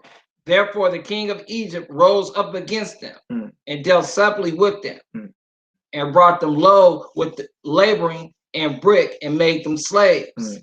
Then they cried unto their power. That's right. And he smote all the land of Misraim with incurable plagues. That's your God. Come on. So the Egyptians cast them out of their sight. And the Most High dried the Red Sea before them. Hallelujah. And brought them to Mount Sinai. That's right. And Kadesh Barn and cast forth all that dwelt in the wilderness. So they dwelt in the land of the Amorites, and they destroyed by their strength all them of Esbon, and passing over Jordan, they possessed all the hill country. Man, he going right into Exodus. You understand? Deuteronomy. He getting into Joshua. You see? Like he know our history. Akior. All right, come on, Hebrew. And they cast forth before them the Canaanites, and the Perizzites, and the Jebusites, and the Shemites, and all the Girgashites, and they dwelt in that country many days. And while they sinned not before their power, they prospered, because Elohim that hated iniquity was with them. Do y'all hear that? Do y'all hear that? Read that verse again. That was powerful right there, boy. And while they sinned not before their Elohim. While they sinned not, while they did not transgress, what? They prospered. We prosper. Y'all see that? When we are in harmony with Yod Hey Wah Hey, we prosper. This is a heathen telling another heathen about us and our God. Go ahead, Op. Because the Most High that hated iniquity was with them. The Most High that hates it. Somebody, you're not blessed when you. The Most High, you blessed when you're doing right. Whenever you transgression, you're not in under his soul. That's what I meant, bro. Blessed despite my transgressions. No. And whenever you are The Most High hates iniquity. You see? At this, we live now, man. We don't live in the past. We don't live in the future. You live now. Are you transgressing now? You dig? And if you're not transgress yourself, blessed. But if you in the middle of wickedness, you're not. The Most High is not blessing that. He's not respecting that. It's wickedness. It says the Most High hate iniquity. The God that hated iniquity was with them as long as they didn't sin against him. That's what the nations know about you. That's why, again, zillions of dollars have been spent out to keep you distracted. And we choose to do it. All right, go ahead, Op. But when they departed, but when they departed from the way which he appointed them, they were destroyed in many battles, very sore. Do y'all hear that? But when we departed, we turned our back, we got handled. You understand? That's why we in this condition we in right now. We turned our back on the Almighty and got the nerve to cry out and say, why? Why? You know why. You ain't came on home yet. You still out of bounds out here. That's why. See, you're harsh, ain't it? You don't want to hear that. Because the Negro feels he got the answers to everything while he still sell food stamps. I know. You figured it out. I know. I know. You got all the answers, don't you? But see, the heathens know, you understand? As soon as they turn their backs, all we got to do is set up a system to keep them what? Sinning. Keep them distracted. And we'll forever rule. Forever rule. It's easy as what it's called baking pie. Taking candy from a baby. They set up a system where they distract. That causes them to sin. That makes them go against their creator. They'll never figure it out. Come on, Op. So it's on autopilot now. And were led captives into a land that was not theirs. Yeah. And the temple of their power was cast to the ground. Is that not true even to this day? Aren't we led into a land that is not ours? Where is our temple at? Cast to the ground, man. Even unto this day. That's how you know this is us, because it applies in every generation. Every generation this applies. All right, go ahead, bro. And their cities were taken by the enemies. But now are they returned to their Elohim. Oh, but now they return. We waking up now. Now it's breath of business. Now these bones coming back together. That's right. You feel me? And that's the big agenda. Stop the bones from uniting. Stop the bones from coming together. So whatever spirit a lot of these Negroes in is off. You understand? Shalom, man. Whatever spirit of these Negroes in that's trying to stop the bones from coming together, that's off. That's off. It says, but now they are returned into their power. All right? Come on, Hebrew. Shalom.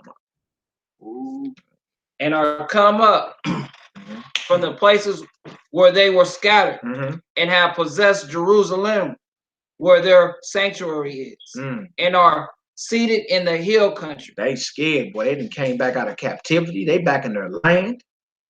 Feel me? And there's a big push right now. As a matter of fact, I know a few people over in Israel that I converse with. You understand? I plan to interview a brother from Israel, y'all willing, next Sunday. The brother gonna get on and give us his perspective from the Holy Land. He's in Ashkelon. You understand? There's war going on over there right now, but the Iron Dome had intercepted incoming rockets and all. You know what I'm saying? Yeah. But he right there. You understand? Again, y'all, this is what they feared. We came back to our power, these bones uniting. You understand? And we know how to pray and get results. All right, come on, now, let's get it. For it was desolate. Now, therefore, my Lord and Governor, if there be any error in this people, and they sin against their power, let us consider that this shall be their ruin. You see that? If there's any error in this people, and they sinning against their power, this will be their ruin. Let us consider this. They done studied you, y'all. And studied us. That's why the whole thing is to keep you distracted. You jacked up on our coulda, woulda, shouldas, and I feel and I think. All of you're a victim of programming. Can't say this is not a program. You understand? You can't even deal without your smartphone. Stop it. Stop it. You lose your mind, you lose your phone. You lose your mind, you lose your phone. Everything's in there. Everything's on it. Your phone, my phone, my phone. You understand? You straight up are in a program. Assimilation. That's what you in. Don't even know it. Huh? This will be their ruin. Y'all hear that? If there's any error in them, if they are transgressing, this will be their ruin, not their blessing. Their ruin.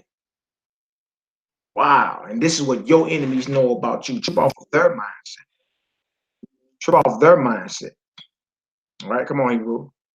And let us go up, and we shall overcome them. But if there be no iniquity in their nation. But if there be no iniquity in their nation, that's why I salute all the brothers out here teaching the commands and faith of Mashiach, man.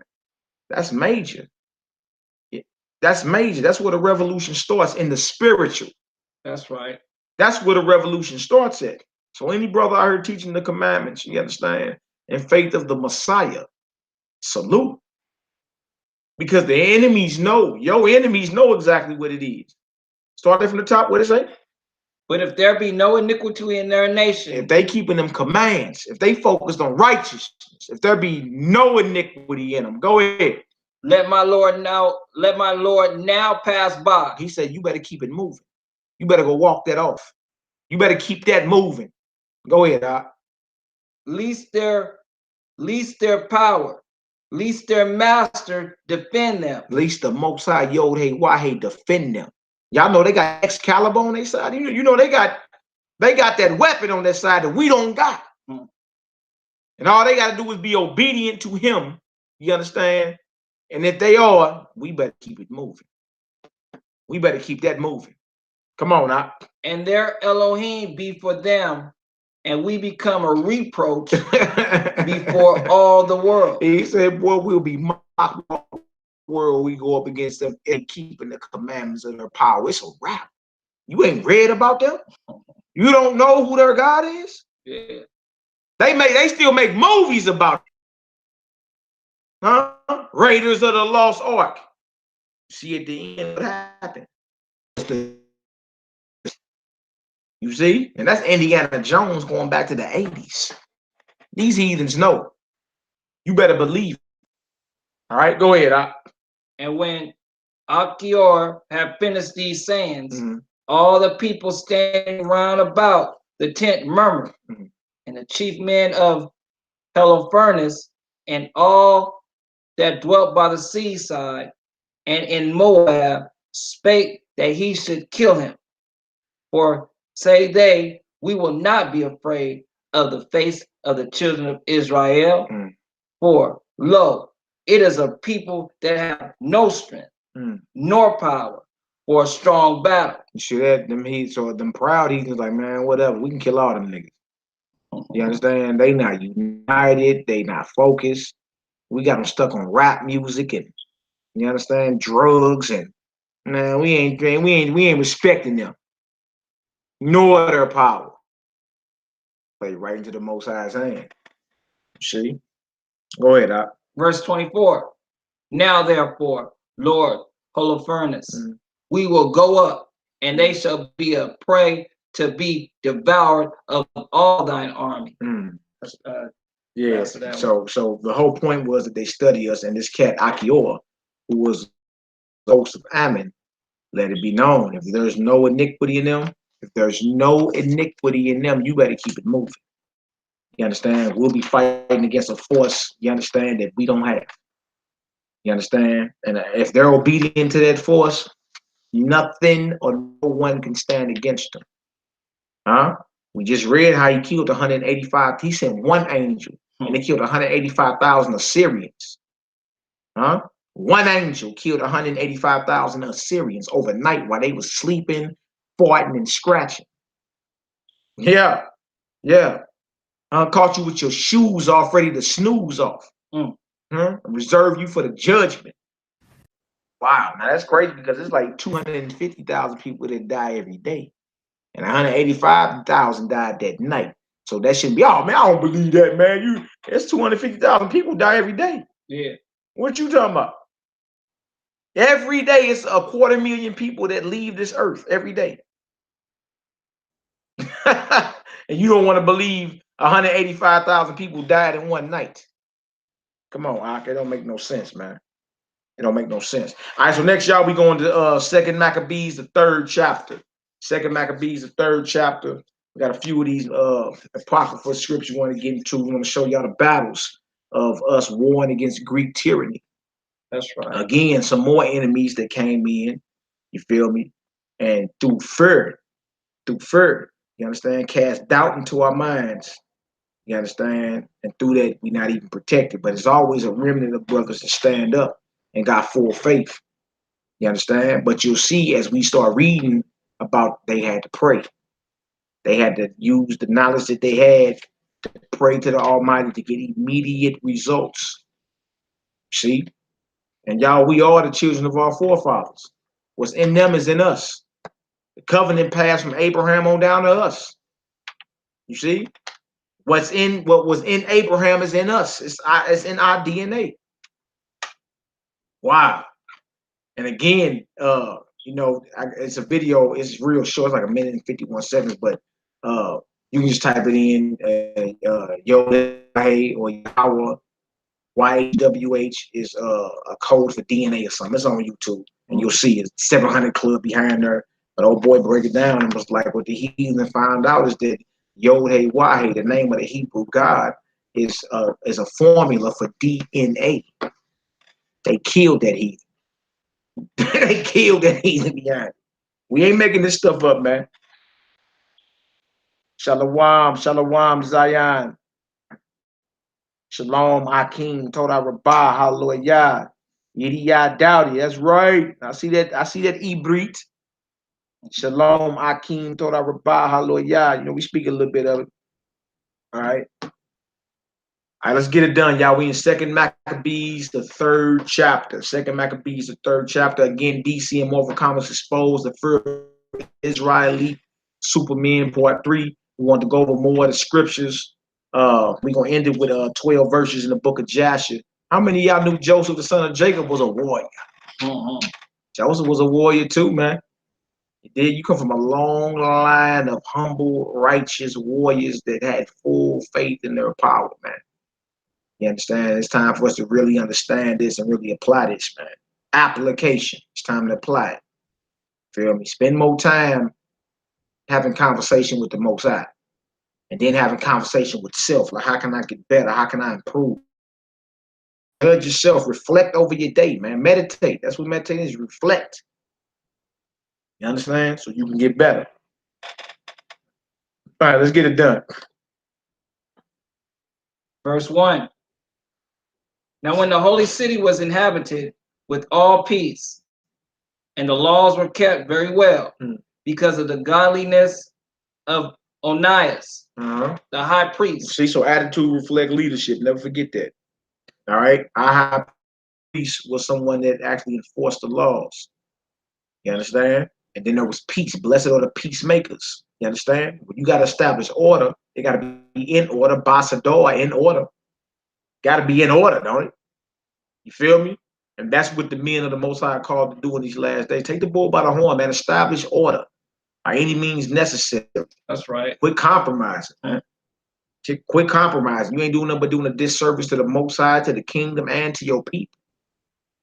Be uncompromising this thing. People may not like you for a moment, but in the end, it'll be way more respect for you, like salute, because they seen you stood on what it is, right? You ain't changed like the weather.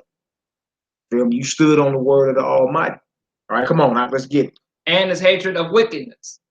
It came to pass. And his kindness to wickedness. His hatred of wickedness. Yeah, you're not blessed despite your transgressions, man.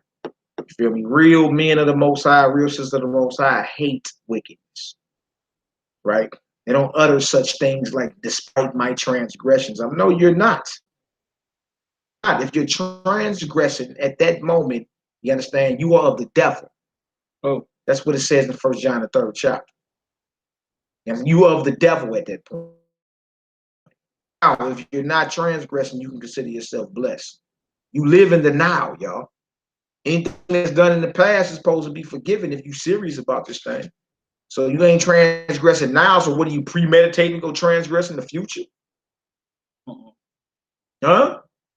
Watch that mindset, because it keeps you lukewarm. It keeps you lackadaisical, and you slip back into error. And when you slip back into error, you out of His grace.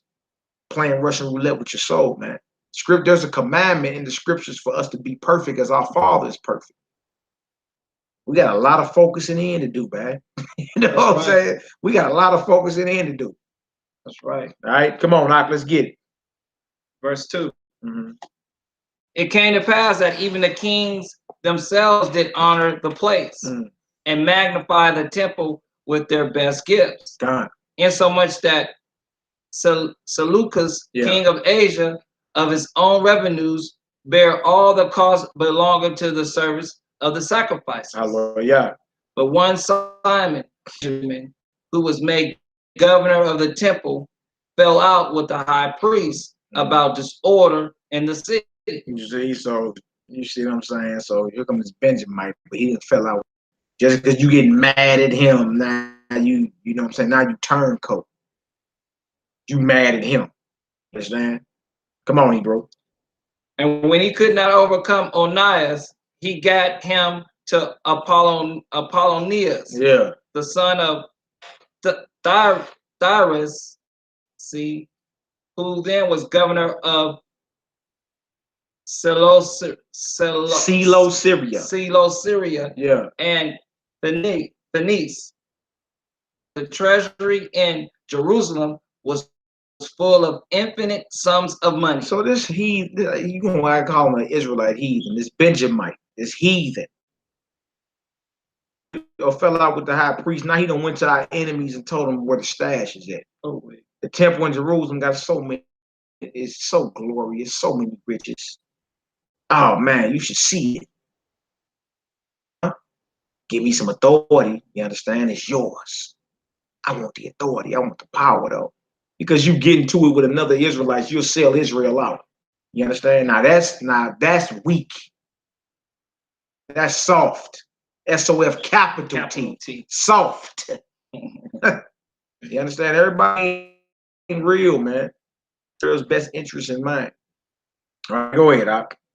So that the multitude of their riches, which did not pertain to the count of the innumerable, and that it was possible to bring all into the king's hand. He like, look, I can get the stash out of the temple in Jerusalem, give it to you. Feel me? I don't like the high priest of Nias anyway. Come on, Doc. Now when Apollonius came, Apollonius. Now when Apollonius came to the king and had showed him of the money whereof he was told, the king chose out Heliodorus, there you go, his treasurer, and sent him with a commandment to bring him the foresaid money. He said, so he sent his accountant. Now he sent his bookkeeper. He said, look, old boy, what's his name? The Benjamite. Benjamite, that's what he's basically saying. What he said, go check if that's true. Give me that money. So he sent his bookkeeper down there. You understand? Bring me that money. So forth with Heliodorus, of visiting the cities of Seleucia and Phoenice, but indeed to fulfill the king's purpose. So he acted like he was, traveling around, said in color, or like acting as if he was just visiting all the provinces that were under their rulership. But really, his whole mission is to go to Jerusalem and sack that temple. You understand? And get them riches that Simon just ratted or snitched on. You understand? To him about. That's his whole mission. All right, go ahead. To Jerusalem. And had been courteously received of the high priest of the city. He told him what intelligence was given of the money. He said, look, y'all got a spy.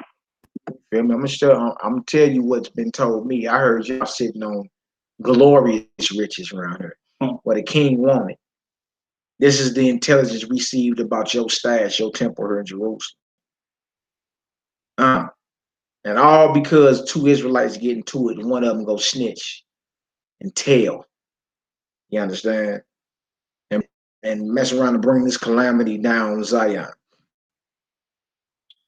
Come on. And declare wherefore he came, and asked if these things were so indeed.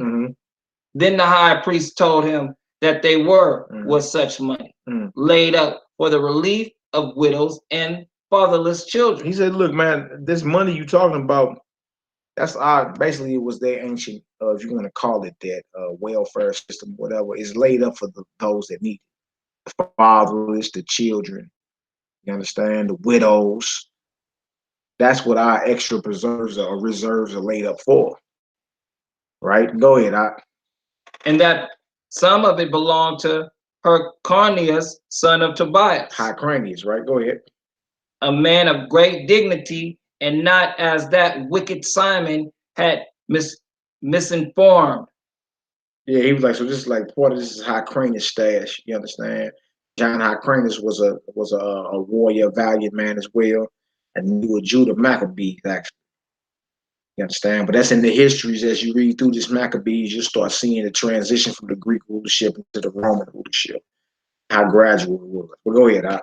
The sum whereof in all was 400 to 200 of gold, and that it was altogether impossible that such wrongs should be done unto them. It to the holiness of the place. He like, look, this money, we're responsible for this, man. You understand? So whatever Simon the Benjamite told you, you understand, for the mission of you coming down here to take this, that's all off. That's evil. Because this is set apart for who it's set apart for. You see? All right, go ahead. And to the majesty and inviolable sanctity. Well, you can't read, boy. Sanctity. Yeah. Go ahead. Past 8th grade. Of the temple, honored over all the world. But Dorius, because of the king's commandment given him, said that in any wise it must be brought into the king's treasure. Look, I ain't trying to hear all that. I hear you got all this, and it's for this, that people, and that people, the fatherless, the homeless, the widows. And that's how Hyrcanus stash. He was an honorable man, and he ain't like Simon the Benjamite who came and told us this. But look, later for all that, we want that stash. Run that in. Yeah, I'm here for that. What you say? Run that in. Run that in. Wow. Wow. So you see, this is a situation that can be considered a calamity. You know what I'm saying? Our whole economy could collapse behind this. You see what we supposed to do after this? Wow. Come on now. So at the day which he appointed, he entered into order this matter. Wherefore, there was no small agony throughout the whole city. Yeah, everybody felt it, man. It was so thick you can chop it with an axe. All right, come on now. The priests prostrating themselves before the altar in their priest vestments. You see that? So what the priests doing? They going to prayer mode. Y'all hear that? See, every time we were about to get hungry, we always go into prayer mode, man. We always go into prayer mode.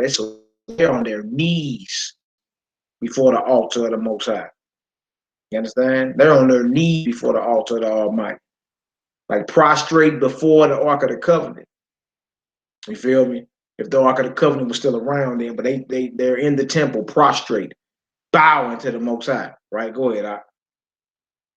Before the altar in their priest vestments, called unto heaven upon him that made law concerning things given to be kept, that they should safely be preserved for such as had committed them to be kept. So they call on the Most High, you understand?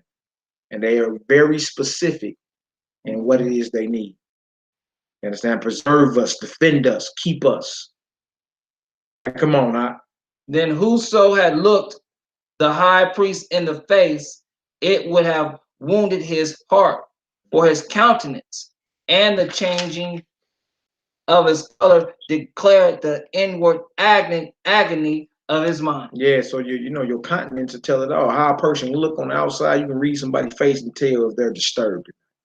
Yeah, feel me? That's what they talking about. You couldn't even look the high priest in his face because he understood the glory that would be departed from the temple if Heliodorus is successful in this. All right, go ahead, Doc. For the man was so compassed with fear and horror of the body that it was manifest to them that looked upon him what sorrow he had now in his heart. Others ran flocking out of their houses to the general supplication because the place was like to come into contempt. And the woman, girt with sackcloth under their breasts, abounded in the streets, and the virgins that were kept in ran, some to the gates, and some to the walls. Others looked out of the windows, and all, holding their hands towards heaven, made supplication. You see that? Made supplication. Put their hands out, right? Toward heaven. The supplication is a request. It's a prayer, but it's a request. You're asking the Most High for something. When you beseech, you're begging him. It's like an urgent request, right? Go ahead, Doc. Then it would have pitied a man to see the falling down of the multitude of all sorts, and the fear of the high priest, being in such an agony. They then called upon the Almighty Master to keep the things committed of trust safe and go ahead. And sure for those that had committed them. Yeah, so they prayed to the Most High to keep what was going on in the temple, the things they keep them safe. You feel me? Ask and you shall receive. You see? Come on, Doc. Nevertheless, executed that which was decreed.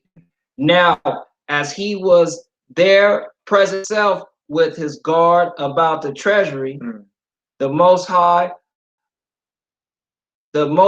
of spirits, the Lord of spirits, and the Prince of all power cause a great apparition. Apparition. Yeah, apparition is a vision.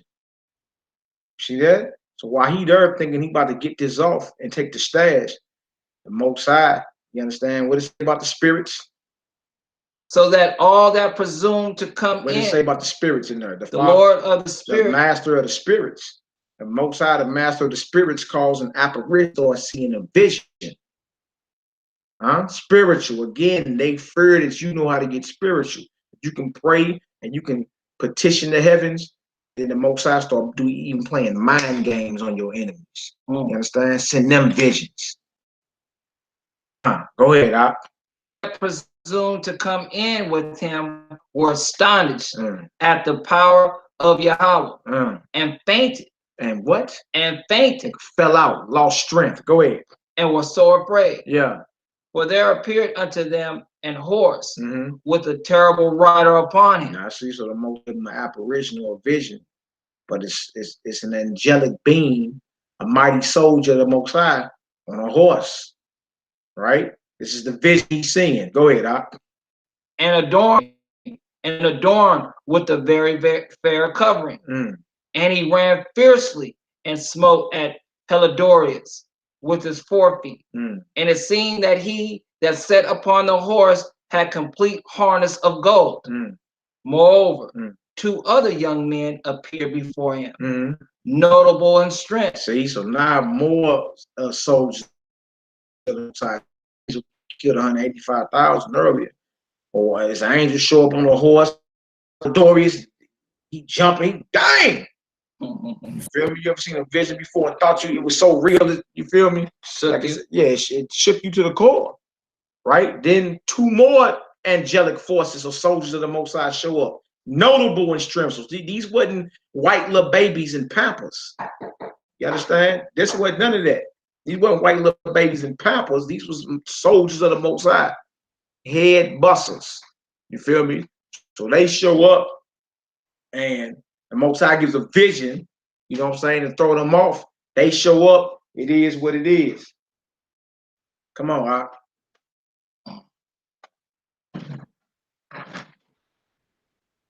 Moreover, two other young men before him. Right. And calmly in apparel. And calmly in apparel. So they didn't look like bums. You understand? These just representatives of the Most High. Go ahead, Doc. Who stood by him on either side and scourged him continually. And did what? Scourged him continually. Well, they was whooped, they jumped him. He got a supernatural beat down. They long stomped his heat for even thinking that he was going to be able to come into the holy place, the sanctuary of the Most High, and rob it of his glory. See that? They smote him, they scourged him continually, and he was getting whipped. Right, go ahead, Doc. Gave him many sore stripes. Helidorus fell suddenly unto the ground and was compassed. Y'all see that? You see the results that we got from praying in full faith. The Most High sent the apparition. It's crazy because the Most High switch it up on him. He don't even respond one way all the time. Like he switch it up. You understand? He can hit you in more than one way. You don't know what's coming. You sure thought you finna get up out of here. Oh no, the Most High sent a vision, boy. You was getting handled. Huh? But they that were with him took him up and put him in a litter. He had to be carried out. They called the gurney in. Called in the stretcher. I tell you, boy, the Most High straight play on your mind. He'll hit you here to where you start thinking you seeing stuff. That's a powerful weapon that's at your disposal. Huh? I mean, there for you to use whenever you need to use it in righteousness. Oh man, your God is a powerful God. Your power is powerful, right? We don't even understand how prayer in His name really is a strong tower. It's our protection. It's a weapon. Feel me? Our creator, our technology. We read the definition of technology earlier. You see? And as we seeing things are getting done, the means to getting something done or increase your capability in getting something done through a certain type of knowledge that's applied. It's technology, man. You understand? What knowledge was applied? They prayed, called on Yod-Heh-Wahed, brought up his promises. You understand?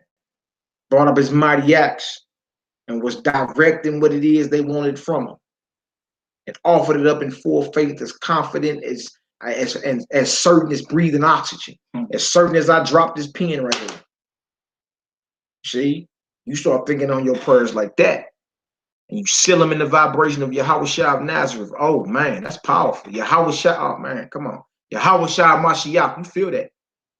You feel that? You understand? As certain as you breathing oxygen right now, that you're gonna see results. That's right. But you must believe. All right, come on, Negro.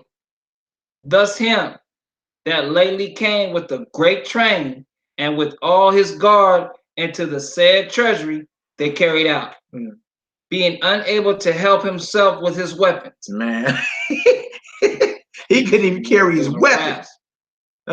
It's almost like the Most High shot him out of shoes.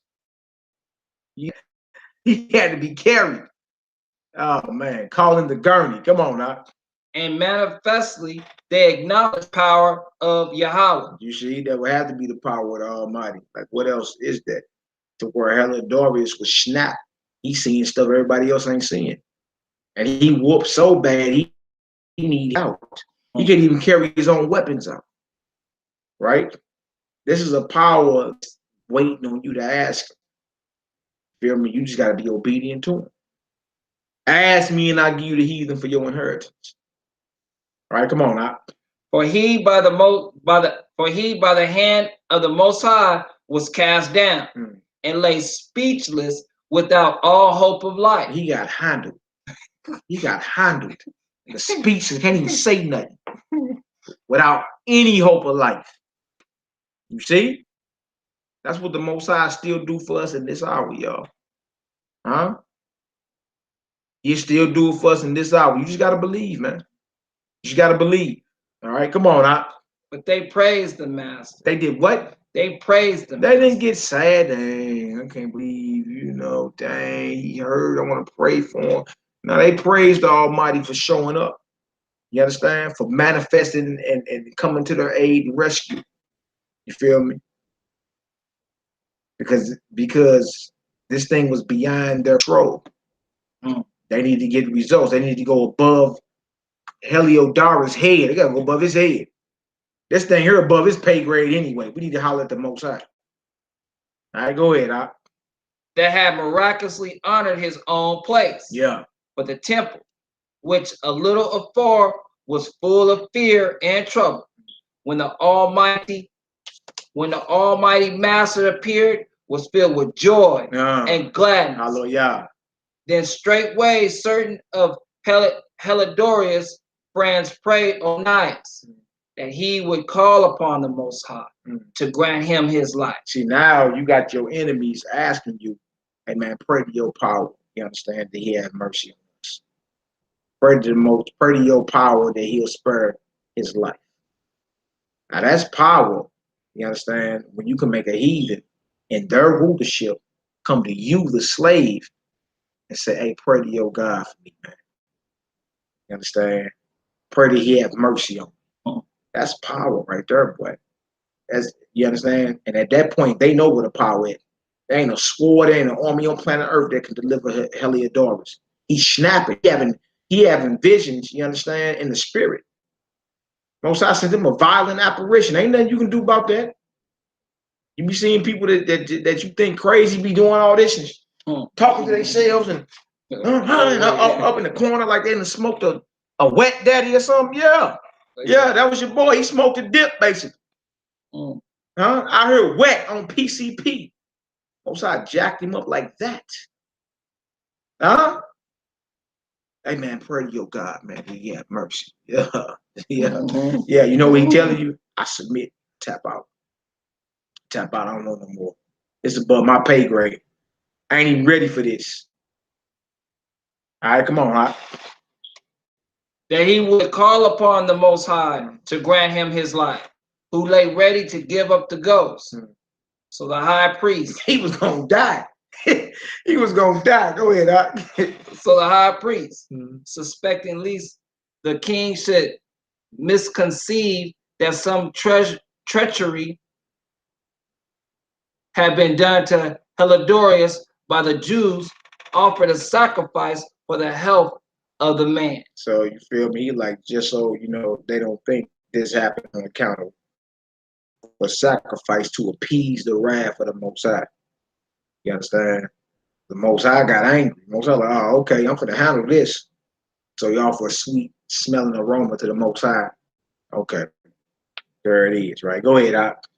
Now, as the high priest was making an atonement, the same young man in the same clothing appeared and stood beside Heliodorus, saying, "Give Onias the high priest great thanks." You better thank the high priest of the Most High. This angel appeared and told Heliodorus, you better thank him. Better thank him. All right, go ahead. Insomuch as for his sake, the Master has granted thee life. He said, only because he prayed. See how powerful our prayers are? Huh?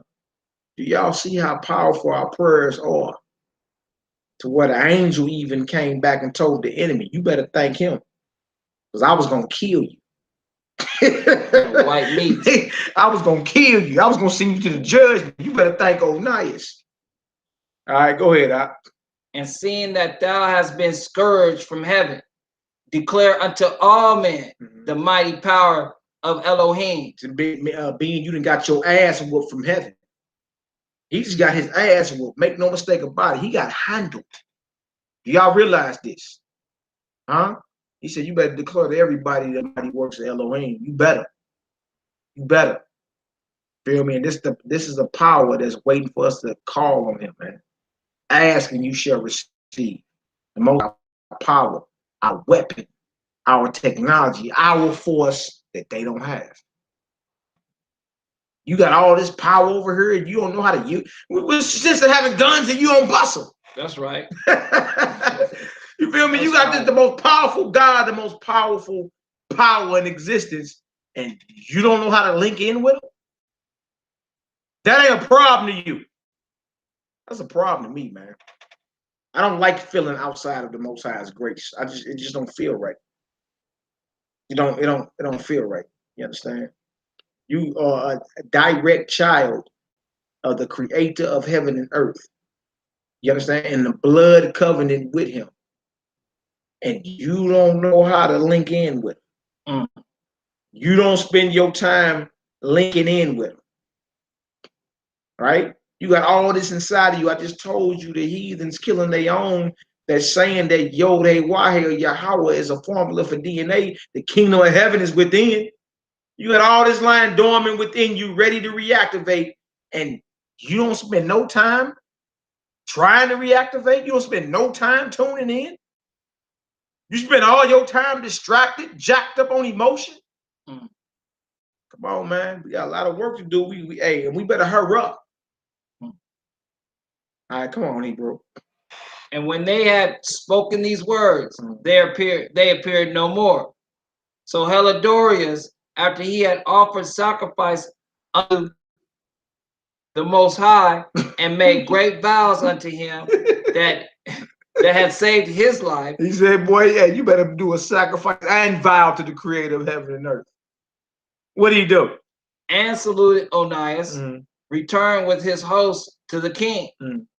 Then testified he to all men the works of the great Elohim. He said he got to tell it. You feel me? That man was about to be killed. And even the angel popped back up and said, you better thank the high priest, because I was going to strangle you to death, boy. To death. You was going to be reserved for the judgment. Go ahead. Which he had seen with his eyes. Yeah. And when the king asked Helidorius, who might be a fit man to be sent yet once again to Jerusalem, right? He said, if thou hast any enemy or traitor, right, send him. Oh boy. He said, if you got an enemy or who? Or a traitor. If you got any enemies or a traitor, he can't have who will be fit on there since you came back and failed. Who would be fit? And the dog was like, look, man, if you got an enemy or a traitor, send him. Go ahead, Send him thither. And thou shalt receive him well scourged. Yeah, he gonna receive him well whooped. You understand? Because he got handled. Go ahead, if he escaped with his life. For that place, no doubt, there is an especial power of the Most High. You hear that? He said, in that place, the Most High is there. You got enemies, send them. They barely escape with their life. If they escape with their life. You see, you got enemy or traitor, send him. He'll get whooped. He'll get handled from heaven. Like I did. You see? And he declared to everybody, he couldn't shut up. But the power of our prayers, I just wanted to show y'all it. You understand? This is not that you in an open carry state. Not because they just legalized weed. Monsanto finna start growing all the weed. Monsanto, y'all know about Monsanto, right? We know about Monsanto, right? Prosecute them in court, thanks to Barack Obama. They the ones growing all your fake GMO food. Wow. Focus. That's the problem. Thinking problem we have. Be ye transformed by the renewing of your mind. It's a thinking problem we have, y'all. It's all thought. It's all mental. It's all mental. You've been conditioned to think a certain way. You've been trained, believe it or not. You've been in front of TV like this your whole life. On the couch. That's what you do. You know what you do. Then you raise your children up, they on the tablets, on. The teller of vision. Shout out to Nabi Melchizedec. You understand? The teller of visions, man. Taekwon Nabi Melchizedec, the elder Melchizedec, the elder we know in the nation. You understand? He came out with the teller of visions. Yeah. Television programming. You've been programmed. You've been conditioned to think and act a certain way and speak. Come on, Hebrew, let's get it. Verse 39.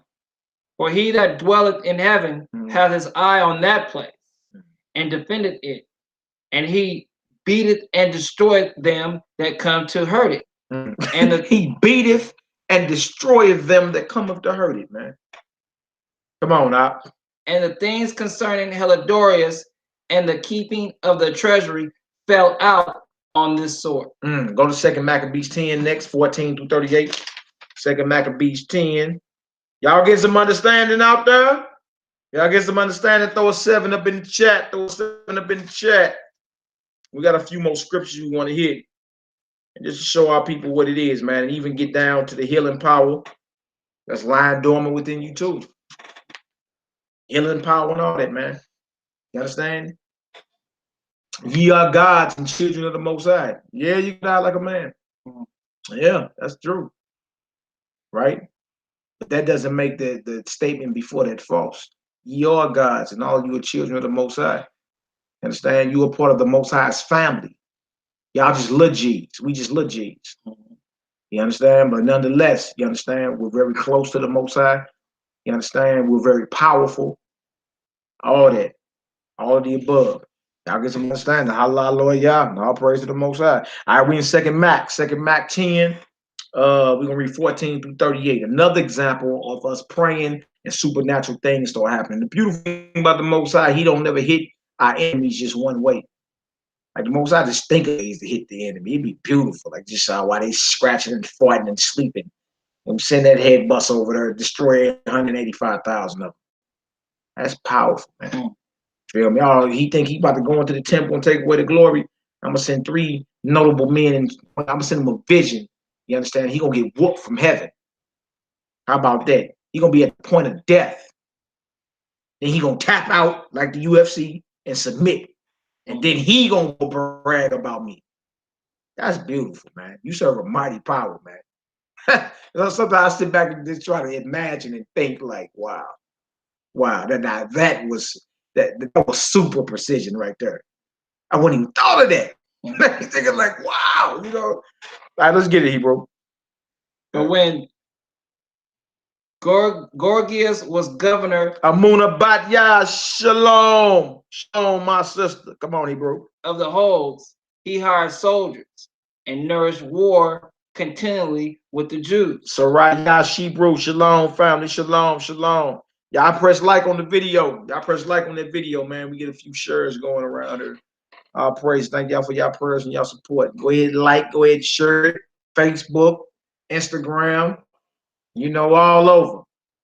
All over. You understand? And we want to thank the Most High again. It was just in the spirit that we started doing this DC and Marvel Comics Exposed. And Stan Lieberman, who was Jewish, a lot of people didn't even know that, known as Stan Lee, who got all his inspiration about the meta-humans and the superhumans and the superheroes out various stories of the Bible. He died yesterday. I say, wow. You feel me? A couple bros just hit me up like, dang, bro, you just bringing that out about him and he dead. I'm like, hey, man, look, it's all praise to the Most High in spirit. You understand? In spirit, it just was time to bring it out. Feel me? So we want to give all honor and praise and glory to the Most High for giving us heavenly inspiration. You understand? And these type of things come out when you pray and you meditate on the word. You spend time with them. You understand? When them righteous vibrations and thoughts start hitting you, you act on them. You understand? You don't sleep on them. You act on them. You get up and stay in motion. Right? And it's always an adventure when it's like that, man. You be out here in full faith. It's an adventure. It's wonderful thinking like this. Ain't a dull moment. It's never a dull moment. It's always something. I tell you, my phone always ringing. My WhatsApp always chiming. Man, bro, damn it. Dang. It's going down in Zion. But it's never a dull moment, man. You understand? This is exciting, should I say. Never a dull moment. Let's get it out. Where we at? Maccabees chapter 10, verse 14. And when Gorgias was governor of the whole. Yeah, look gorgeous. Shout out to man. Most High have mercy on my brother, man. Bless his memory. My Uncle Rock called a boy, man. He used to call, I remember we used to read this back in the day. He used to call dude gorgeous. He was like, yeah, look, he's like, you know he off, nigga named Gorgeous. Gorgeous. I said, oh man. All right, come on. Come on. He hired soldiers and nourished war continually with the Jews. Yeah.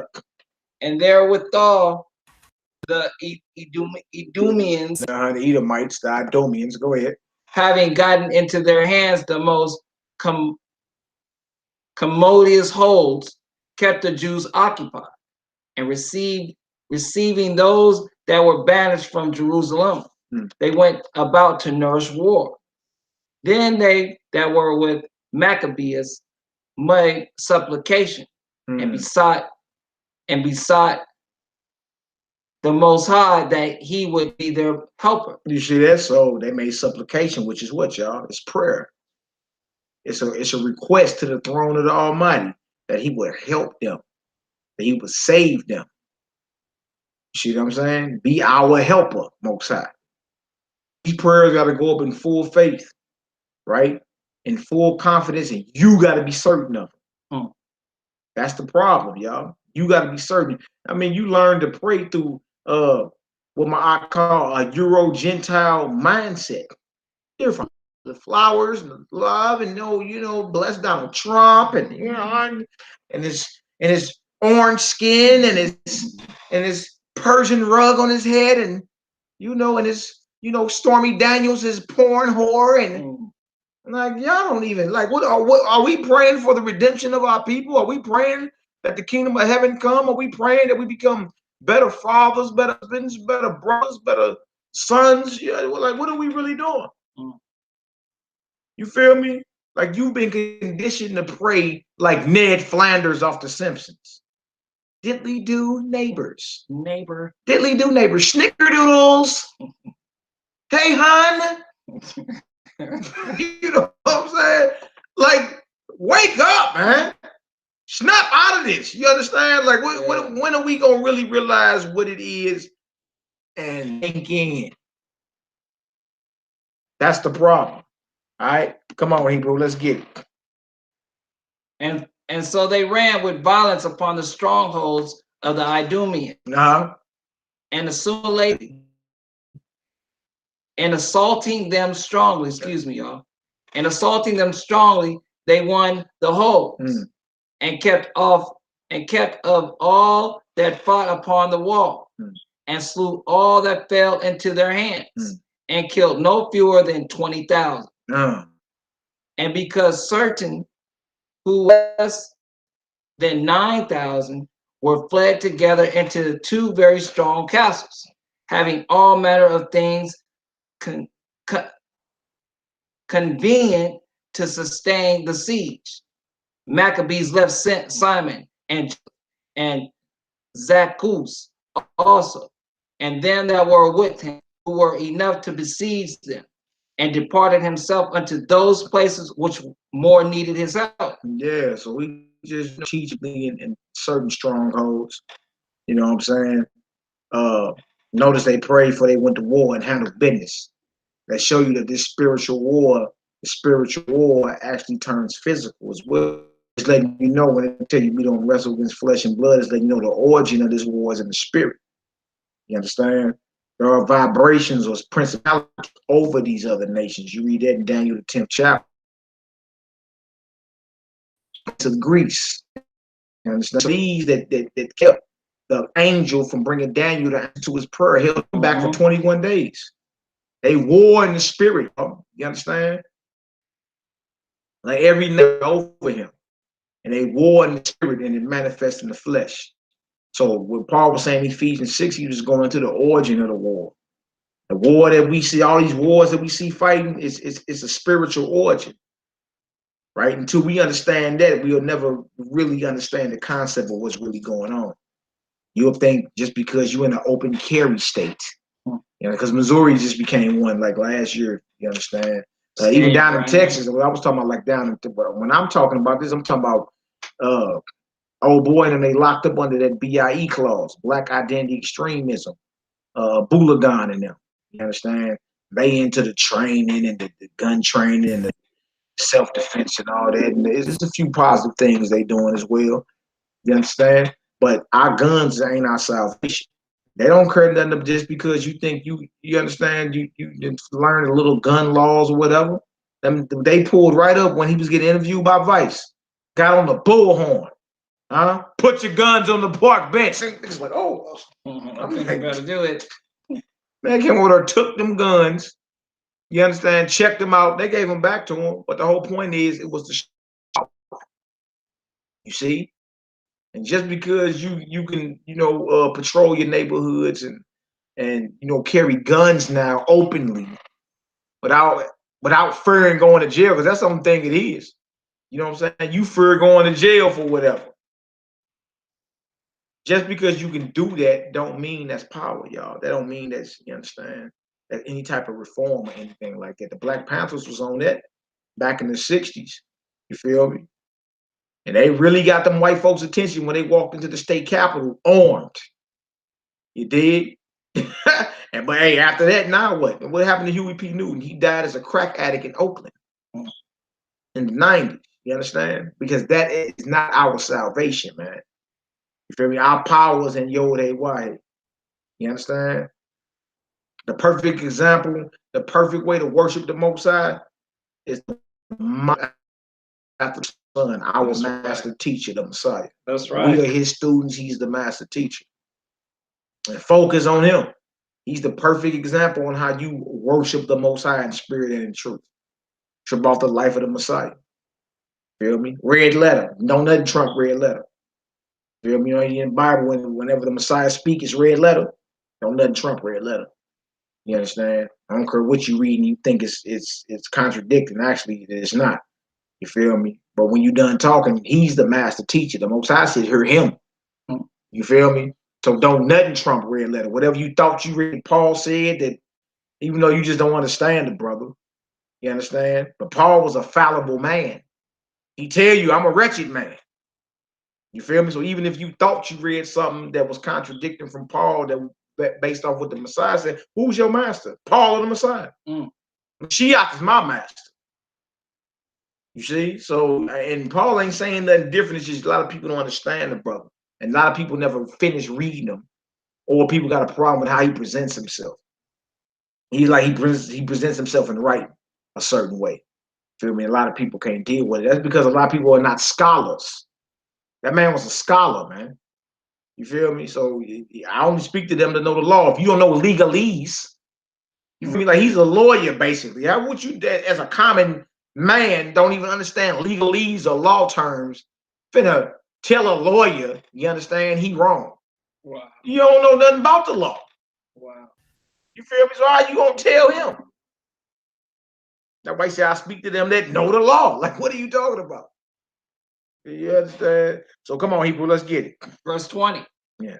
Now they that were with Simon, being led with covetousness, were persuaded for money through certain of those that were in the castle, and took 70,000 drachms and let some of them escape.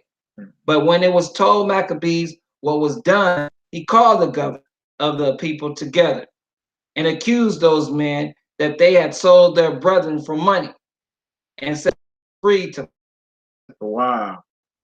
So he slew those that were found traitors and immediately took the two castles, and having good success with his what in all things he took in hand, he slew in the two holes more than 20,000. Hey, yeah, Judah Maccabee wasn't no joke. Like, this is another brother that you can compare to the Hulk. Like, we was talking about Judah, son of Jacob.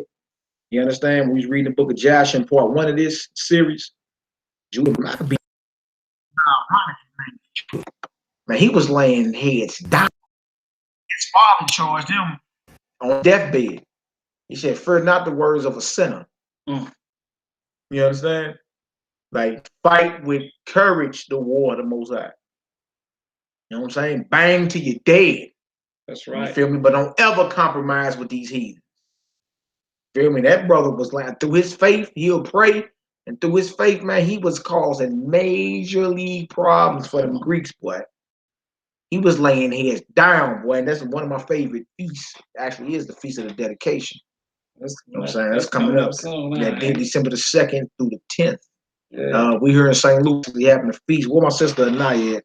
Aniyah, if you want to, you send me a little info on it or whatever. But December 2nd through December the 10th is the feast. We actually having something out here December the 7th. Yeah. You understand? Just praise the Most High and thank him, and go over these memories and thank the Most High for his mighty acts.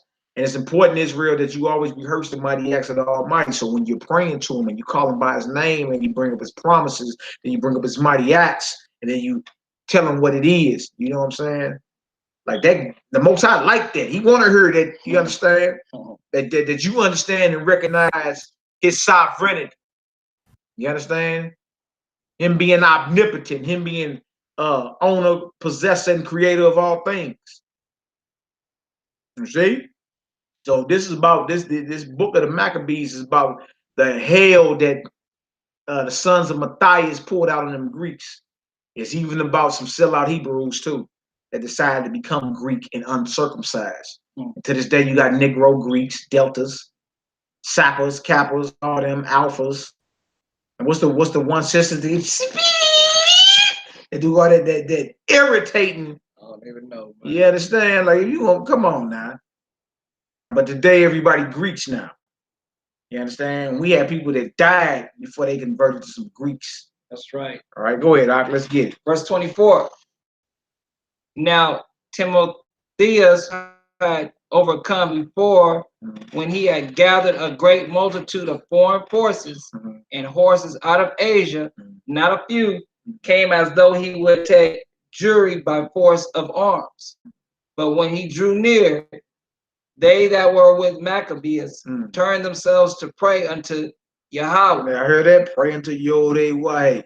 Pray unto our weapon, our force that we have, our technology we have that they don't have. Huh? Why is 1,000 against one of us ain't enough? Huh? You should have bought like, dang. So you know before they get into the battle, they pray. What is it they understood about the weapon of prayer that we don't? Why have we been taught and can to pray like we're heathens?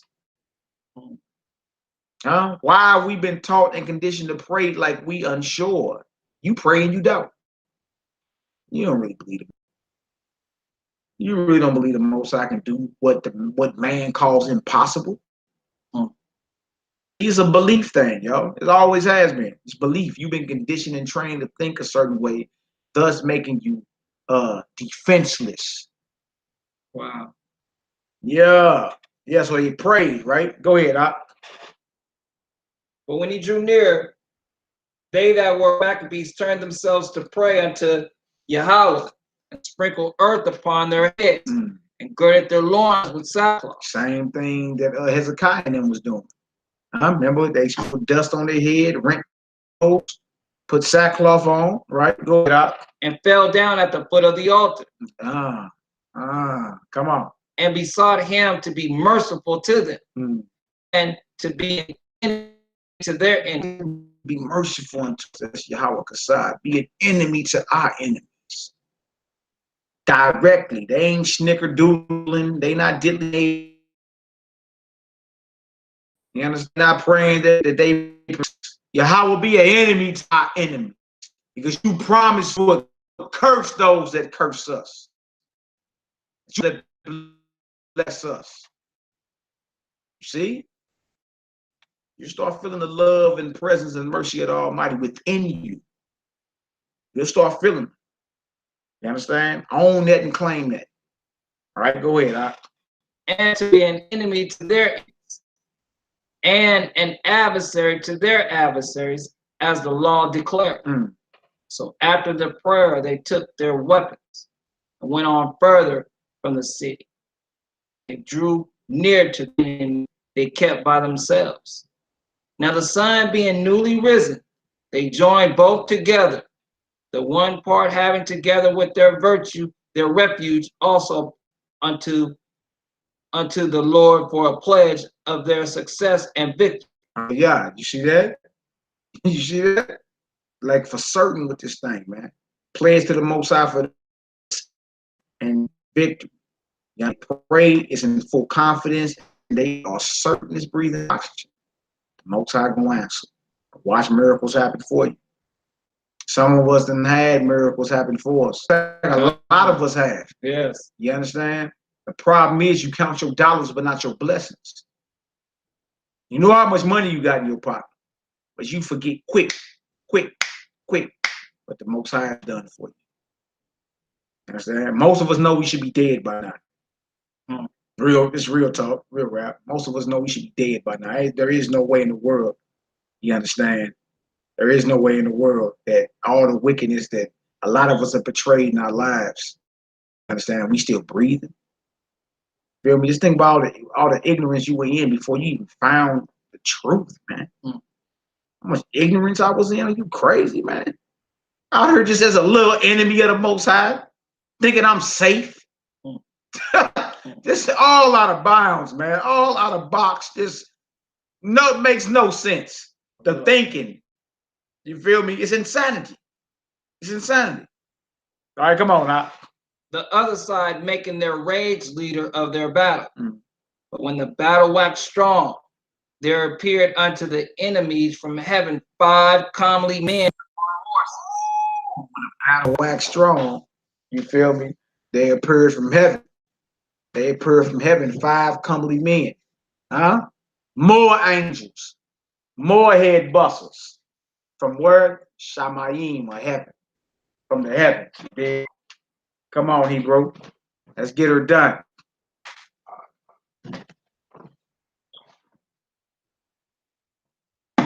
Now the sun being newly risen, they joined both together.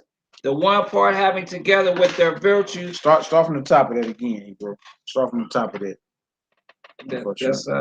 This was 29, wherever with the wax strong. With the men from heaven. Top of that verse, wherever you was at. Okay, number 29. But when the battle waxed strong, there appeared unto the enemies from heaven 5 comely men upon horses. See, after the prayer, you feel me? Then they in the battle, and when it waxed strong, the Most High sent angelic forces.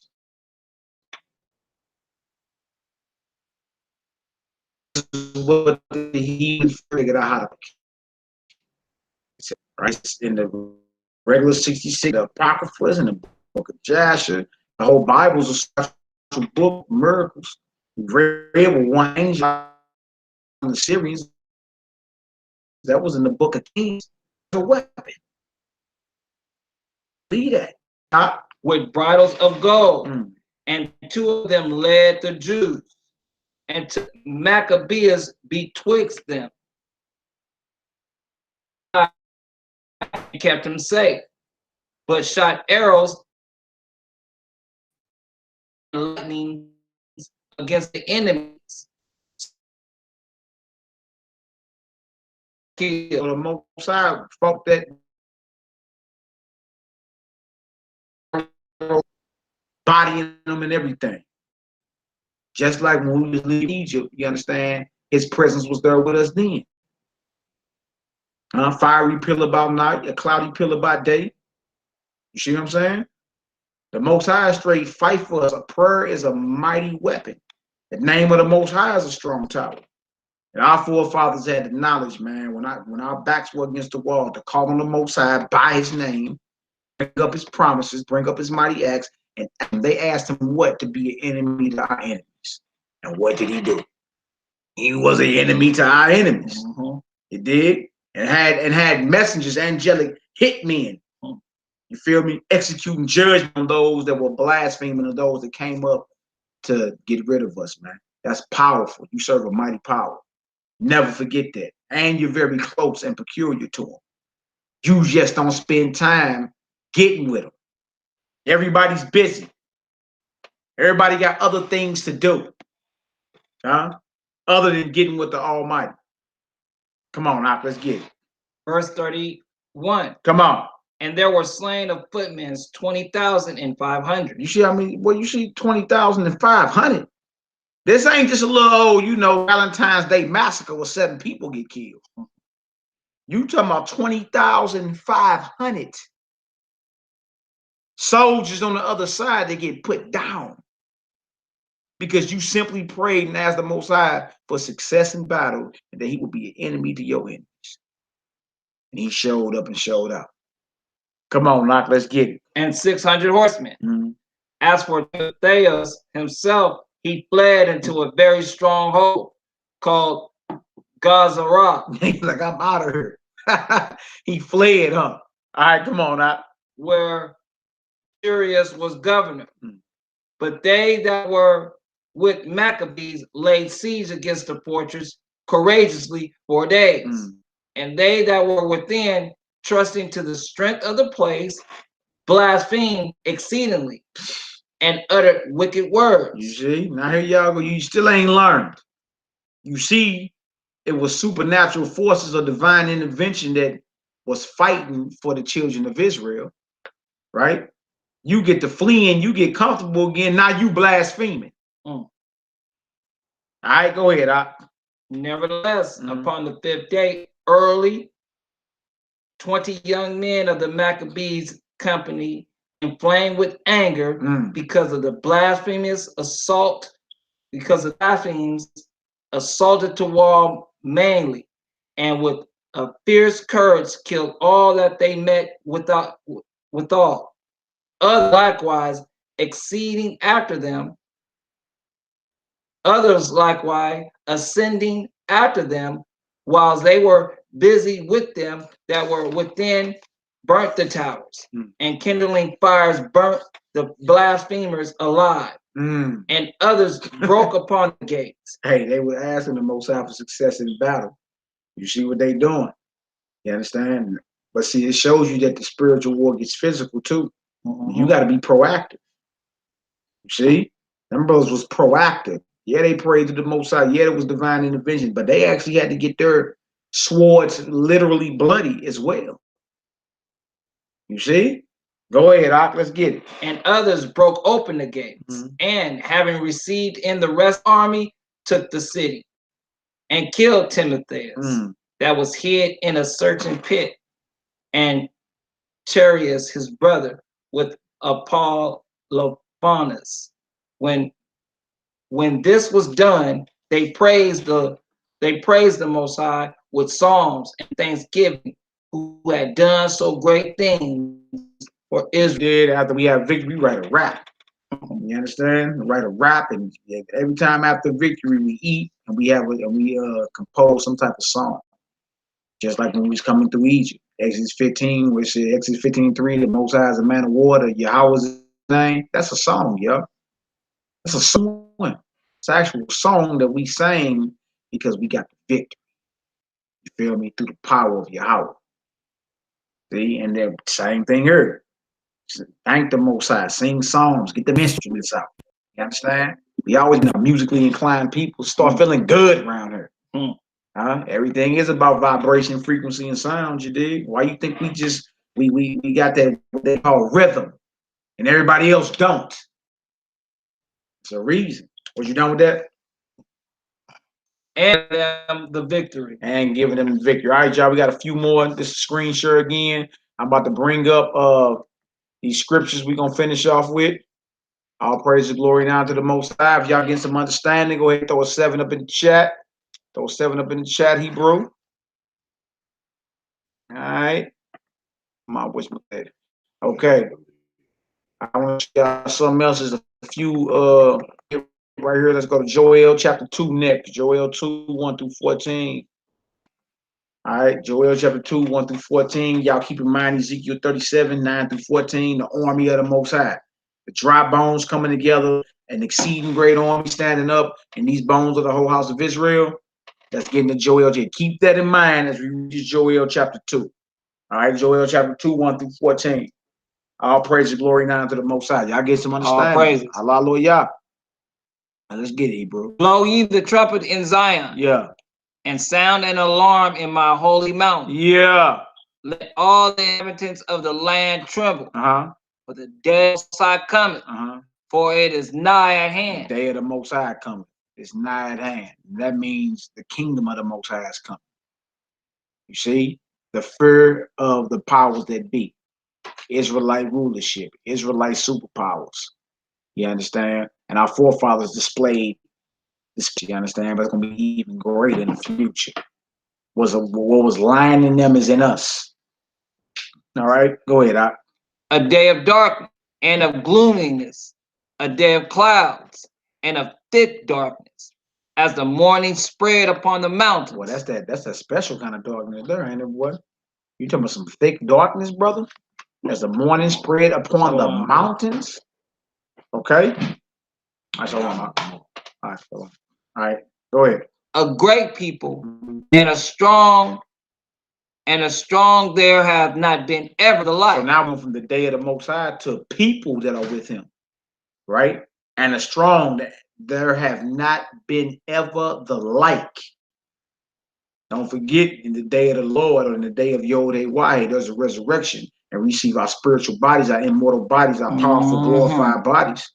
You know what I'm saying? Those that sleep in the Mashiach, the same he will bring with him. Who are these people with Yahweh, with Yahweh Shai, the son of Yahweh, in the day of the Most High? When it's lights out, when it's thick darkness, are great people. Now, are these normal, mediocre people? Huh? What kind of people are these? Let's read about these people. Come on now. Neither shall be any more after it, even to the years of many generations. So this means the world ain't never seen nothing like this. And we reading about supernatural stuff you only see in movies. And it's saying the time that's coming, the world ain't never seen nothing like this. What we are to become is even greater than what we read about. Wow. Wow. Wow. A fire devoured before them, and behind them a flame burned. The land is as the Garden of Eden before them, and behind them a desolate wilderness. That means everything behind them been destroyed. What's in front of them is paradise, right? Talking about a fire burning around them, before them, right? And it says, and behind them a flame burner. And then the scripture go into how he make his angels or his messengers a flaming fire. You see what I'm saying? It's showing you that in that day we got our angelic, incorruptible, immortal, powerful, glorious bodies, man. It's the reason why the angels call you brothers. It's a reason. You actually are part of God's family, man. See? And your mission here, you've been sent here to wage war against the forces of darkness, period. That's what we're here for. Thank the Most High. You have awakened to your mission. So many people die without knowing their purpose. So many people die without knowing their purpose. All right, come on now. And nothing shall escape them. And nothing shall escape these people. Who are these people displaying these supernatural abilities, man? Come on, Hebrew. The appearance of them is as the appearance of horses. Yeah. And as horsemen. So shall they run. You hear that? As horsemen, they gonna run. You understand? So even today, sometimes you got to think of the Bible in like metaphor talk. You understand? Even today, you say this car right here got so much horsepower under the under the hood. The engine got so much horsepower. It's just letting you know how powerful and how swift these people are going to be. You understand? How powerful, how swift, how strong, right? And you talk like this today when you talk about your favorite car. How many horses you got up under that hood, boy? Come on, Hebrew. Like the noise of chariots on the tops of mountains, so they leap. So we're gonna have out of this stratosphere leaping ability, like we read in the book of Joshua with Judah and all them. You understand? And Naphtali and all them. They like the noise of chariots on the tops of mountains shall they leap. They are the people. These people, right? Come on, Hebrew. Like the noise of a flame of fire that devoured the stubble, as a strong people set in battle array. Who are these people in the day of the Most High with Yahweh Shai? You understand? When the greatest army ever invades this earth. Who is these people? Again, read Ezekiel 37:9-14. You see that these people are the house of Israel. The men of Israel per se, the warriors. And the bones coming back together. Anybody against the bones uniting and coming back together is not of the Most High. This is going against prophecy. It's going against prophecy. All right, go ahead, Doc. Before their face, the people shall be much pain. Yeah. All faces shall gather blackness. All faces shall what? Gather blackness. Wow. They shall run like mighty men. They shall climb the wall like men of war. Yeah, they shall run like mighty men. We shall climb walls like what? Men of war. These people with the Messiah in the day of the Most High. And this is going down in Zion. Y'all see this? It's going down in your land. Wow. Wow. Come on, Hebrew. And they shall march everyone on his way. and they shall not break their ranks. Look, everything gonna be in order. This is an army, yo. They should not break ranks. You see that? Come on now. Neither shall one thrust another. Come on. They shall walk everyone in his path, and when they fall upon the sword, they shall not be wounded. When they fall upon the sword, they should not be wounded, meaning they're gonna be hitting us or hitting these people with all their weapons, and they ain't gonna fail. This means that these people that the world have never seen, that are not breaking rank, that are climbing walls like men of war, that are running with a whole bunch of horsepower, they got leaping ability you ain't seen ever, or immortal. How else are you gonna fall on the sword and not even be wounded? You tell me. How you gonna fall on the sword and not be wounded if you're not immortal? You see? At this point, Israel has what? Received their spiritual bodies. Their spiritual, powerful, incorruptible, immortal bodies. Your adoption back into the family of the Almighty. All praises, all praises. This is what we fighting for. Right? This is what we in the hope to get back to. But it starts with our thinking, family. All right? Go ahead, Al. Verse 9. Yeah. Then they shall run to and fro in the city. They shall run upon the wall. They shall climb upon the houses. They shall enter in at the windows like a thief. What? Come on. The earth shall quake before them. Y'all hear that? The earth is going to quake before us. It's going to quake before the whole house of Israel, the army of Yahweh. You understand? And don't forget, once they already calling us brothers angels. Can you imagine what it's going to be like in that day? You made like unto angels. You understand? Most High sending out hits and all. Man, look, they say the earth is going to quake before them. The earth. Powerful. This is what they fear. Never forget it. Make sure y'all hitting like on the video. Y'all share it too. Facebook, all over social media. It's all good. All right, come on out. The heavens shall tremble. The sun and the moon shall be dark, and the stars shall withdraw their shining. Now you know this lines right up with Matthew 24. When the Messiah comes, what? With his angels to gather his elect. Right? So once we precept everything together, we see that this is us during the first resurrection. You understand? Being given immortal status, incorruptible status, powerful status. Look, they weapons will be of no avail. They won't even wound us. You see? And you think it's a game that Trump and them are looking for a space force now? About to put together a space force? They know these prophecies. You don't know them. All right, go ahead. And the Most High shall utter his voice before his army. Before what? Before his army. The Most High got an army, y'all. Yahweh's army. All right? Trip off that. And they tell you that his army is the whole house of Israel. Ezekiel 37, 9 through 14. Everybody love to say, can these bones live? Well, the bones that come together that stand up an exceeding great army is the whole house of Israel. Huh? And that's resurrection, whether you talking about spiritual resurrection or physical. Come on, let's get. For his camp is very great. What is great? For his camp is very great. Most High, that's the only camp I'm part of. That's right. Anybody talking great? Y'all part of camps? You better be part of Yahweh's camp too.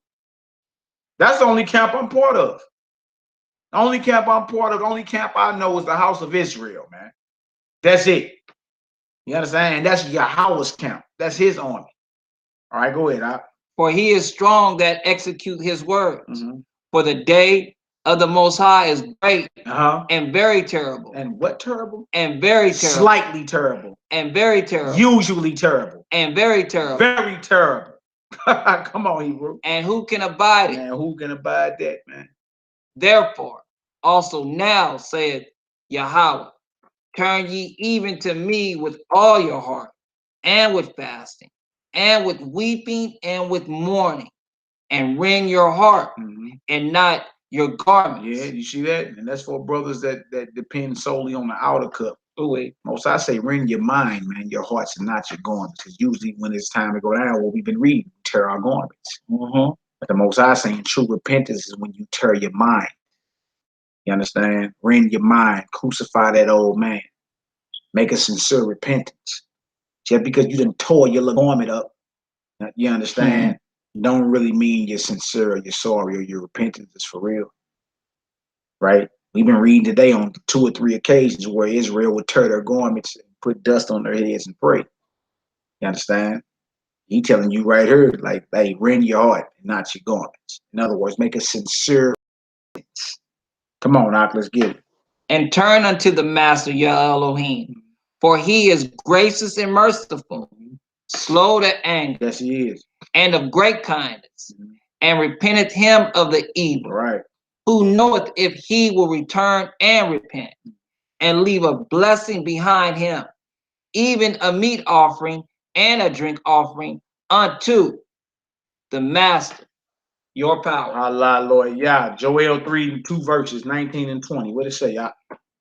Egypt shall be a desolation, and Edom shall be a desolate wilderness for the violence against the children of Yehuda, because they have shed innocent blood in their land. But Yehuda shall dwell forever, and Jerusalem from generation to generation. All praise, glory, and honor. Next, y'all, we about to deal with the healing aspect, the healing powers that you have lying dormant within you.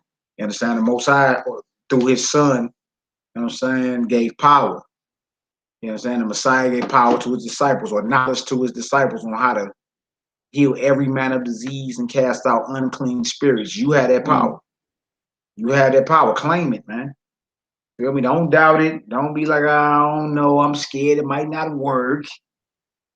You understand? Let go of all doubt and all fear and trust in the Almighty. As certain as you breathe in oxygen right now, trust in him. Be bold in him. Of course, humble yourself. Call him by his name. Bring up his promises. Bring up his mighty acts and be direct in what it is you asking for. You understand? And be certain as gravity that is coming. That's you right. Understand? And there it is. All right. So now we're about to deal with the healing aspect, because that's power as well. The Most High just don't assist us in physical war. You dig? Anything that's plaguing our bodies. Anything that's plaguing the bodies of your loved ones. That's why we always told to go visit the sick, because we supposed to what? Be praying over them, y'all. Probably laying hands on the sick. You understand? Claiming health.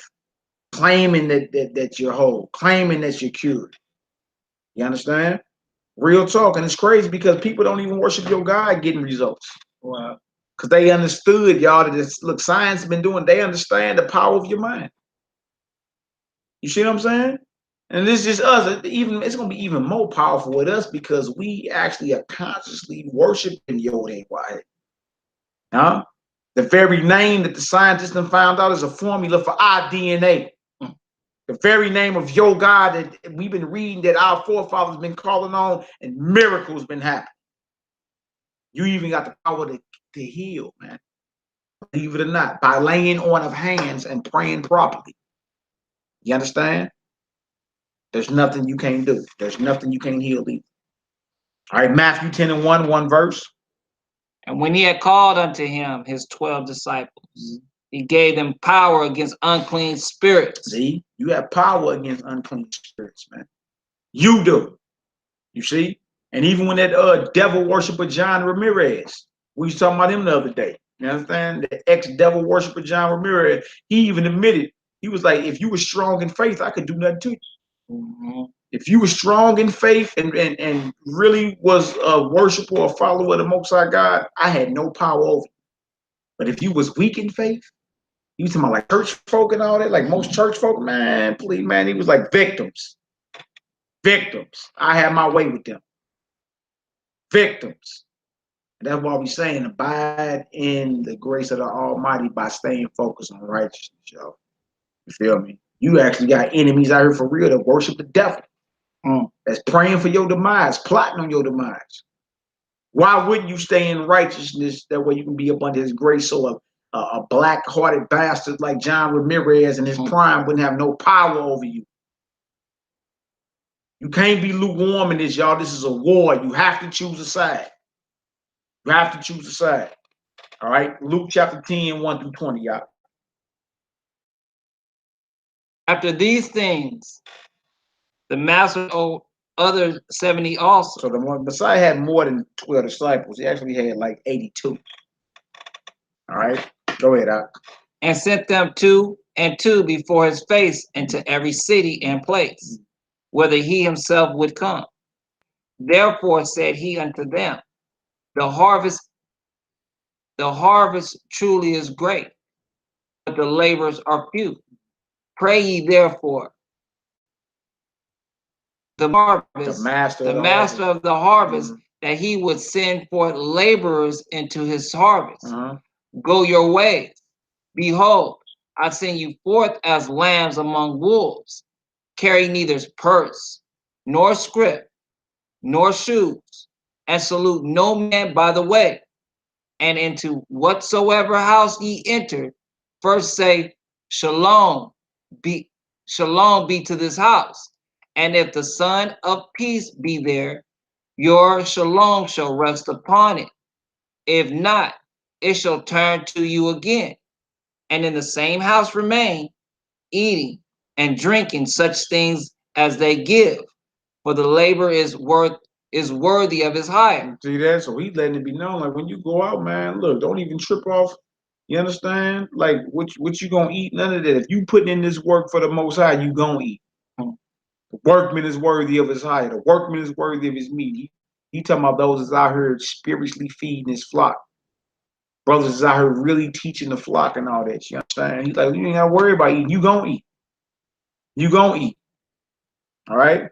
You know what I'm saying? Don't take no script for your journey. Don't take a whole bunch of shoes. Yeah. You feel me? He even tell him no purse like a wallet. You understand? You see? Bing, bing. They say carry neither purse nor script nor shoes and salute no man by the way. Why? Because you on a mission. You ain't got time to be stopping and shooting the breeze with nobody. That's right. You on a mission. All right. Verse 7. Go not from house to house. Yeah, like you Jehovah's Witness. Go ahead, Doc. And into whatsoever city ye enter, and they receive you, eat such things that no doubt. Come on. Heal the sick. And what? And heal the sick that are therein. He telling his disciples, you got power to heal the sick. Do it. You see?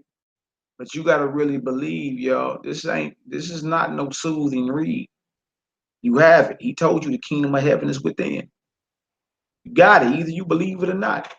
And you're gonna keep letting these heathens, you understand, who really don't even worship your God, but they're stealing his knowledge out of his book and using it to manifest their reality.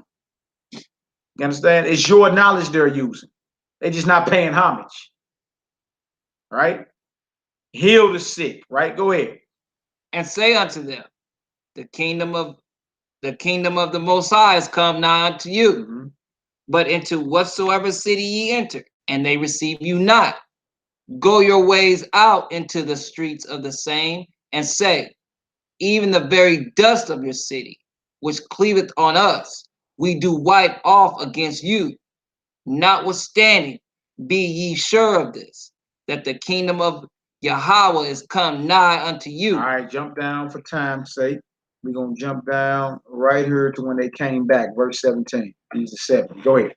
And the 70s returned again with joy, saying, Master, even the devils are subject unto us through thy name. You see, they like, look, the devils, the dark spirits, the demons, they're in subjection to us through thy name, through your authority. You see that? Remember, our instructions are to ask the Most High anything in the name of Hamashiach, Yahushua the Messiah. Feel me? That's how you seal all your prayers in that vibration right there. Right? So he was like, in that name, that lets you know the devils are scared of that. I say it in full faith, the devils are scared of that. You understand? So right there, it says, in the 70 return again, saying, Master, even the devils are subject unto thy name, thy power, thy authority. Right? 18. And he said unto them, I beheld Hasatan as lightning fall from heaven. That's right. Behold, I give unto you power to tread on serpents and scorpions. Y'all hear that? Come on.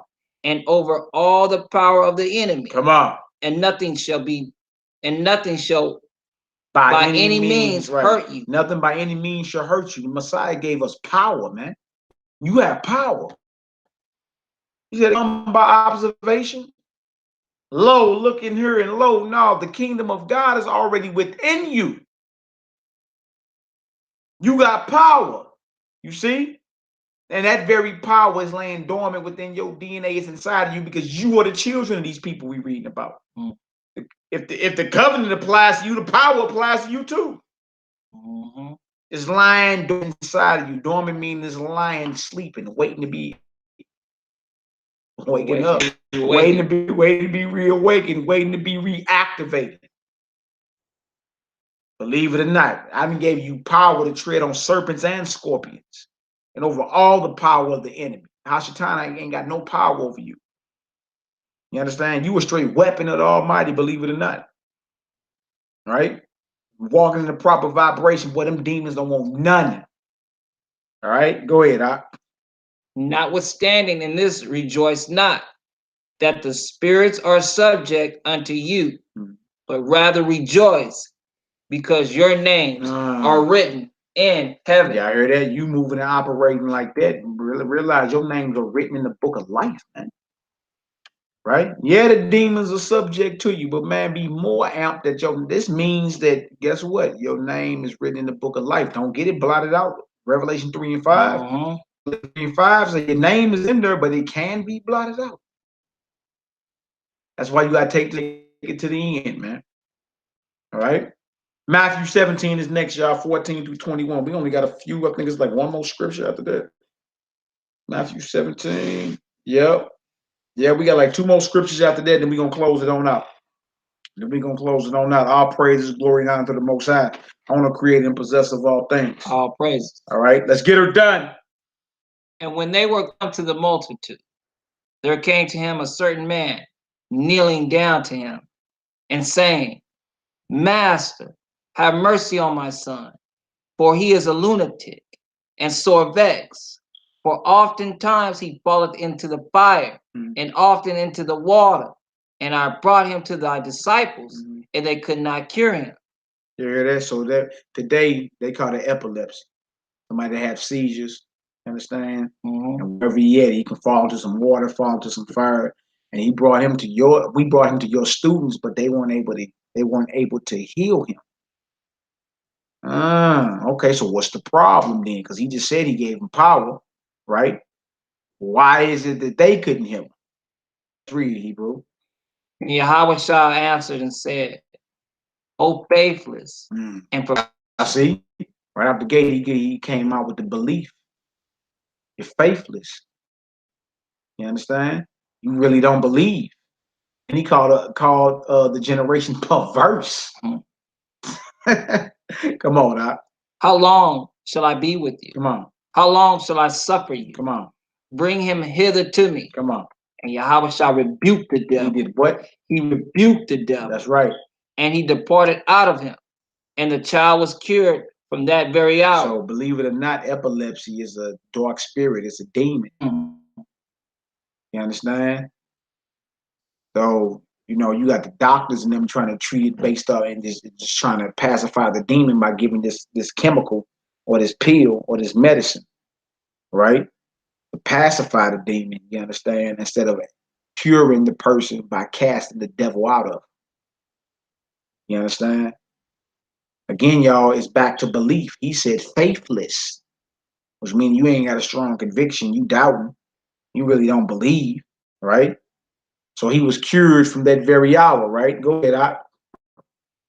Then came the disciples of Yahweh apart and said, Why could not we cast him out? And Yahweh said unto them, Because of your unbelief. Because of what? Because of your unbelief. You was doubting. See, doubting is the enemy of your faith. You understand? Doubting creeping in because of fear. Guess what? You can't do a miracle. Can't heal. You doubting. Step one was you was faith. You was intimidated by that. You actually thought in your mind when you saw what was going on with him, dang, I don't really think he gave us power to do that. Wow. He gave us power to do other, but he ain't said nothing about that one right there. I don't know. I'm saying I don't want to look stupid in front of all these people. Yeah. Doubting. That's why at times the Messiah put people out the room and get out the room. Put everybody out, including the parents. Get out. Let me work my work. Yeah, because of your unbelief, right? Go ahead. For verily I say unto you, if ye have faith as a grain of mustard seed, ye shall say unto this mountain, remove hence to yonder place, and it shall remove. Yeah. And nothing shall be impossible unto you. That's why the scriptures tell you. It says the same thing about the Most High. There's nothing impossible with the Most High. This right here says nothing will be impossible to you. Right? It's a thinking problem, y'all. It's a thinking. It's a belief problem. It's a faith problem. It ain't nothing else. You see, the biggest thing been having us to think everything is external outside of us. And again, you've been conditioned and trained to think a certain way. He said if you had faith, the grain of a mustard seed, you can move mountains. And won't be nothing impossible to you. Now, you can take that how you want to take it. I just, any obstacle in my life, I move it out the way. Or you can believe it like I believe it, meaning I can literally move a mountain. You understand? I can literally move a mountain if I believe. Sound radical, don't it? But hey, that's the vibration they don't want you thinking in. All right? Nothing shall be impossible unto you. It lets you know that it's real. All right? 21, key evidence. Come on. Howbeit this kind goeth not out, but by prayer and fasting. You want to battle a demon like what the doctors term as epilepsy? Somebody that's having seizures, guess what you need to do? You got to get your fast on and you got to pray. Feel me? Because every situation is different. You understand? Laying hands on your child so they can recover from a cold, you dig, is way different than battling a demon, you feel me, that got this person having seizures. This kind that you was up against, for one, you didn't believe you could do it. That was that was step number one. You understand? You actually doubted you could cure this cat. You know what I'm saying? That you could heal him. Step number one, you ain't believe it. Step number two, trip off this. You gotta have faith and believe, man. If you had the faith the size of a mustard, you can move mountains. Nothing to be impossible to you, right? But then 21, let it be known, you want to battle a demon like that, you gotta fast and pray. So now we got another weapon, fasting. Boy, and the Negro is a slave to his stomach today, boy. Boy, you tell him he can't eat for 24 hours, boy, he be nervous, forehead sweating. You understand? He be like, brother Messiah fasted 40 days and 40 nights, man. What if that was a prerequisite to be his disciple? You had to fast 40, you had to get baptized in some water, you feel me, go right into your wilderness and fast for 40 days and 40 nights and be tempted by the devil to receive your power on high. Who down? Who down? What was that? What if that was the prerequisite to really operate and regulate like the Christ did? Who down? Huh? Say you've already been baptized or and anointed. You understand? Next step would be if we following him how the scriptures say, well, the next step is you got to get your 40 days and 40 nights on. Tempted of the enemy. Then he returned in full power. Repent, the kingdom of heaven is at hand. What if that was a prerequisite? You got to put your 40 in to get that power like that. Not saying because the disciples and them had powers too.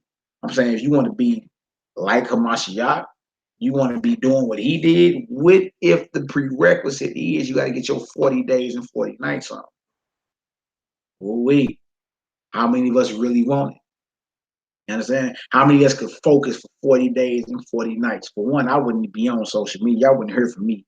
Y'all wouldn't even hear from me. I'll go into the wilderness. I got to be somewhere where I ain't distracted. At all for 40 days. I can't be on social media. I can't be working, nothing. Can't even smell no bread. Nothing. I got to be off to myself. But what if that was a prerequisite? You see? For you to harness and bring forth and manifest what we read that the Messiah was doing. You had to get your 40 days and 40 nights on. We see Elijah did it too, and we see Moses did it. Great men of the Most High. You dig? Oh-wee. Oh-wee. Oh-wee. All right, Doc, let's get it. So a demon like that causes seizures, that goes out by prayer and fasting. So if you're going to heal someone, you understand, laying hands or praying over someone that has seizures, whatever, make sure you've been fasting and make sure you've been praying before you show up. And go over there in full confidence and full certainty. You understand? Lay hands and get them together. All right. This right here is James 5, show you about the prayer of a righteous man, right? James 5, 13 through 18. Is any among you afflicted? Let him pray. Is any merry? Let him sing psalms. Hold on, let's say, is anyone among you afflicted, let him what? Pray. You see? Y'all, we got healing powers too. Right? Prayer ain't just for assistance in warfare. You feel me? Prayer is used also to combat sicknesses. Come on out. Is any merry? Let him sing psalms. Is any sick among you? Let him call for the elders of the church and let them pray over him, anointing him with oil in the name of the Master. Do you hear that? So you see what's going on? If there are sick amongst the assembly, what the elders are supposed to be doing? They're supposed to be praying over them and anointing them with oil. That's that olive oil in the name of Yod-Heh-Wah-Heh. Y'all see that? In the name of the Master. Like, that's a commandment. That's not nothing to do. Like, we supposed to be doing it. How many people amongst your gathering are sick? When was the last time you prayed over them, laid hands on them, and anointed them? Like, are we really doing this thing? Or is just we in a religious stupor? Tell me.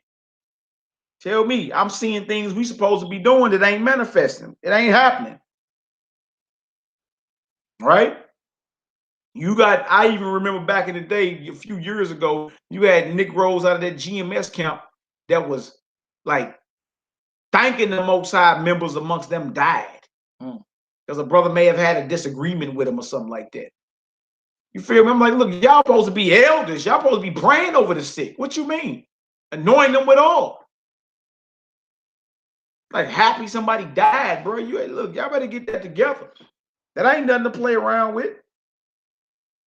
The elders of the assembly are supposed to be praying over the sick and anointing them with oil in the name of Yod-Heh-Wah-Heh. It's right there in plain English. You see? But a lot of us don't do that, man. 15, what it say? And the prayer of faith shall save the sick, and the Master shall raise him up. And if he have committed sins, they shall be forgiven him. Do y'all hear that? In the prayer of faith, the prayer of belief. That's a prayer of certainty, y'all. In full confidence, shall what? Save the sick. So if you do your part, the most I say, I'll do mine. If you pray over the sick, I'll raise them up. Either ink on paper, you believe it. She says, is there a such thing as blessed oil?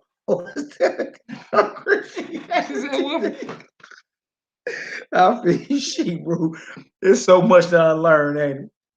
You dig? But it's olive oil, she, bro. You feel me? It's the faith that makes the miracle happen. It's the belief. You understand? You can be praying to the Most High to rain down a healing blessing, and as you doing that, they could feel that oil hitting their head. You feel me? Hitting their head or hitting right down around their nose or whatever on down. You feel me? It's more of a training the mind to accept the fact that you understand it's healed. They do that today with placebo, sugar pills. Like, take this, you feel better. You know, you took it, you convince yourself, I feel better. And then like, what was that you gave me? Sugar. It's the same with the olive oil. You know what I'm saying? Like, when you praying that the Most High rain down a healing blessing, at the same time, let that oil be hitting the crown of his head. You understand?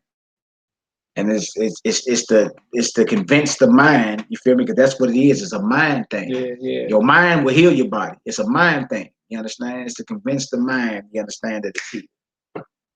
Right? That what you calling for in the visible just became visible. Bam. All right? That's what that's about. All right? Yeah, it really works, no doubt. Yeah. That olive oil, good. Yeah, she said, put that on my bread instead. Yeah, do what you do. Do what you do. All right, Hebrew, come on, let's get it. Verse 16. Confess your faults one to another and pray one for another. That's right, man. Pray for one another. Come on. That ye may be healed. That ye may be what? that ye may be healed. Our weapon to heal, you understand, is prayer. It's prayer. Come on, Doc. The effectual fervent prayer. Fervent. The effectual fervent prayer of a righteous man availeth much. Yeah, because a righteous man, and I would say it says effectual. That's something that works. Fervent. That's something that's done on the regular, in sincerity. You see? Prayer, your weapon of a righteous man, those in the righteousness of the Most High, observing the commands, following the Messiah. That prayer availeth much. And we got an example, verse 17. Elijah was a man subject to like passions as we are. Yeah, Elijah was a man subject to like passions like you. Come on. And prayed earnestly that it might not rain. And it rained not on the earth by the space of 3 years and 6 months. Boy, Elijah problem for the naysayers. We read about Elijah earlier. You understand? And right after he slayed them false prophets, that's when it rained. But that was a 3.5 year drought. It's 3.5 year drought. All right, go ahead, Hebrew. And he prayed again, and the heavens gave rain, and the earth brought forth her fruit. Beautiful, beautiful. John 14, 6 through 14. John 14, this is going into how, look, you're going to do greater works. He said it, not me. Right? DC and Marvel Comics disposed the fear of Isra-Elite Supermen. Part 3. Feel me? And all praise to the Most High. He allowed us to be in the spirit to bring forth part 1, part 2. Then Stan Lee dies. He died yesterday. I'm like, wow. You understand? So, you know, but that comes, y'all, from praying and meditating on the regular. The Most High send you, you know, divine inspiration, and you jump on it. You understand? That's how you supposed to do it. Let's get it, Hebrew. Yahweh shall say unto him, I am the way, the truth, and the life. Come on. No man cometh unto the Abba but by me. That's right. If ye have known me, ye should have known my Abba also. And from henceforth ye know him, and have seen him. Philip said unto him, Master, show us the Abba, and it suffices us. Suffices us. Yeah. Yahweh shall saith unto him, have I been so long with you, and yet hast thou not known me, Philip? He that hath seen me hath seen the Abba. Philip. And how sayest thou then, show us the Abba? Believest thou not that I am in the Abba, and the Abba in me? The words that I speak unto you, I speak not of myself. That's right. But the Abba that dwelt in me. The Father that dwelleth in him, the spirit of Yod-Heh-Wah was in the Mashiach, man. You understand? And he say, if you keep my commandments and abide in my love, me and my Father will come make our abode in you. Woo! All that power up in your mentals, up in your mind, man. Are you serious? Man, he praying that the Most High allow you to, you understand, especially you brothers out there teaching or whatever, that, you know, the Most High allow you or free you up, spread his word, and you understand, feed his flock and to heal his flock, man. Like, that should be mission number 1, to wage war against the forces of darkness. You dig? That's what we supposed to be doing. We're supposed to be doing. All right, come on, Hebrew. I speak not of myself, but the Abba that dwelleth in me, he doeth the works. Believe me that I am in the Abba. Believe me that I am in. He said, the Father that dwelleth in me, he do the works. Y'all heard that? Wow, man. Come on, Hebrew. And the Abba in me, or else believe me for the very work's sake. Come on. Verily, verily, I say unto you, he that believeth on me. Come on, he that believeth on the Mashiach, whom the Most High sent. The Most High sent the Messiah. He that believeth on me, come on. The works that I do shall he do also. Do y'all hear that? Do y'all believe that? That's the question. He said, he that believeth on me. Y'all hear that? He that believeth on me, the works that I do shall he do also. Y'all, man, look, we done read about so many miracles the Messiah did. He said, what, you gonna be doing the same works? We wasting our time, man. We too distracted. If you're not out here doing the works of a Mashiach, you've been distracted. We've been wasting time. What are we doing? You feel me? We so behind in the mission that we were sent here to do. Come on, Doc, let's get it. And greater works than these shall he do. Wow. Because I go unto my Abba. Yeah, I go to my Father. He gonna do greater works than this. Greater works than what we reading about. Are you serious? Wow, man. Come on, Doc. And whatsoever ye shall ask in my name, that will I do, that the Abba may glorify in the bond. If ye shall ask anything in my name, come on, I will do it. Flat out. That's a promise. Do y'all hear that? If you ask anything in my name, I will do it. That's a promise. Seal all your prayers in the vibration of Yahweh Shaddai Messiah. You understand? I even know brothers in full faith that have said in the name of Christ, and still it still works. I'm just gonna keep it real with y'all. Said in the name of Christ, and it still popped off. Like, dang. It's your mind, man. It's your belief. It's your faith. All right. Last few verses. We ain't gonna read all of it. All right. We're gonna read right here at verse. We're gonna read right here Matthew 17. I mean Matthew 21. Please forgive me. Matthew 21. We're gonna read verse 18. We're gonna read verse 18 to 22. And we're gonna close out with a prayer. Now in the morning, as he returned into the city, he hungered. And when he saw a fig tree in the way, he came to it and found nothing thereon, but leaves only, and said unto it, let no fruit grow on thee henceforth forever. You see that? So he basically cursed. He basically cursed the fig tree. You understand? Look, if you're not fulfilling your purpose, a fig tree is supposed to have figs on it. You're not fulfilling your purpose, guess what? You got the same judgment as this fig tree right here. Right? Basically cursed them. Go ahead, Doc. And presently the fig tree withered away. And when the disciples saw it, they marveled, saying, how soon is the fig tree withered away? Come on. Yahweh shall answer and said unto them, verily I say unto you, if ye have faith and doubt not. If you have belief, y'all, a strong conviction, being fully persuaded, you understand, and doubt not. How does doubt creep in? Because you're scared. Fear. He ain't gave us the spirit of fear. False evidence appearing real. Shout out to Daniel Solomon again. That's something he taught us years ago. False evidence appearing real. Fear creep in, you start doubt. You understand? Guess what? No miracles. The description of the Bible to say the Messiah didn't do any miracles in this one place because didn't nobody believe. No belief. You understand? No miracles. The bigger your faith, the bigger the miracles. Yeah, when he used to help people, he used to say, go, your faith has made you whole. Yeah. Real talk. Your faith, your belief did that. If you will, he said, I will. Your faith did it though. All right, come on now. And doubt not. Ye shall not only do this which is done to the fig tree, but also if ye shall say unto this mountain, be thou removed and be thou cast into the sea. Yeah. It shall be done. That's right. And all things whatsoever ye shall ask in prayer. Hold on.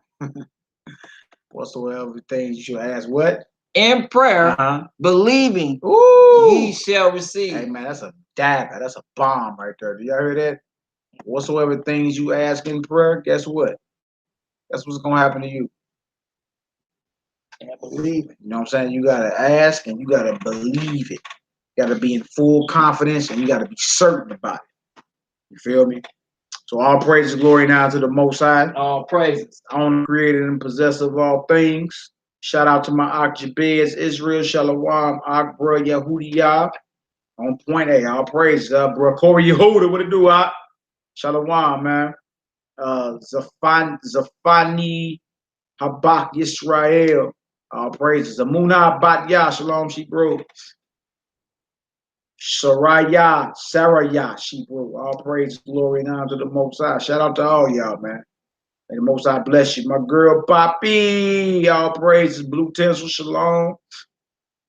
My girl, Mina J. Mina J. She's still on there. Peter J ain't on her no more. But shalom to all y'all. We're gonna end this with a prayer, of course.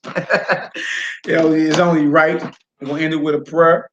We're gonna do Psalm 147. Y'all face Jerusalem. Y'all face Jerusalem so we can get this off. All praise to the Almighty. Yeah, what's your pen on it? All praise and glory now to the Most High. Everybody face Jerusalem. Y'all would not be interviewing the brother from Jerusalem this Sunday. Y'all would. But y'all know man's going to the Almighty. All right, so we're gonna do Psalm 147. Psalm 147, y'all, with the Most High's permission. All praise, glory, and honor to the Most High. Yeah, Psalm 147. Now, you know what? Let's do that Psalm 149. 149. Psalm 149. That's one of my favorite ones right there. Psalm 149. The Most High's permission. Praise ye Yahweh. Sing unto Yahweh a new song, and his praise in the congregation of saints. Let Israel rejoice in him that made him. Let the children of Zion be joyful in their king. Let them praise his name in the dance. Let them sing praises unto him with the timbrel and harp. For Yod-Heh taketh pleasure in his people. He will beautify the meek with salvation. Let the saints be joyful in glory. Let them sing aloud upon their beds. Let the high praises of Yahweh be in their mouth, and a two-edged sword in their hand, to execute vengeance upon the heathen and punishments upon the people, to bind their kings with chains and their nobles with fetters of iron, to execute upon them the judgment written. This honor, this honor, this honor have all his saints. Praise ye, Yahweh. Hallelujah. Selah. Yahoo. Yahoo. Yahoo. All praise, glory, and honor to the Most High. All right, y'all. We about to get up out of here. You know, gotta get them backs whipped in the morning. Plantation life. Judah Black. You understand? Shout out to Judah Black. Judah Black. Oh yeah, South 71. What up, Judah Black? Kevin Bowman, my brother. The Bowmans up in Kansas City. All praise to the Most High. May Most High bless y'all. So until the next time, y'all, pray y'all got understanding. I pray y'all enjoyed the message. It don't stop to the casket drop. Y'all willing war ready Wednesdays tomorrow. I believe you're gonna be debating what they talking about, the flat earth or something like that. Either the earth flat or was it the globe or is it something? I don't know. But brothers gonna bring out their information. All praise to the Most High. Great lesson. All praises. Marvel sucks. The Most High be with us all. Pray for us as we continue to pray for y'all. All right, to the next time, y'all. Y'all willing to see y'all tomorrow evening. Shalom.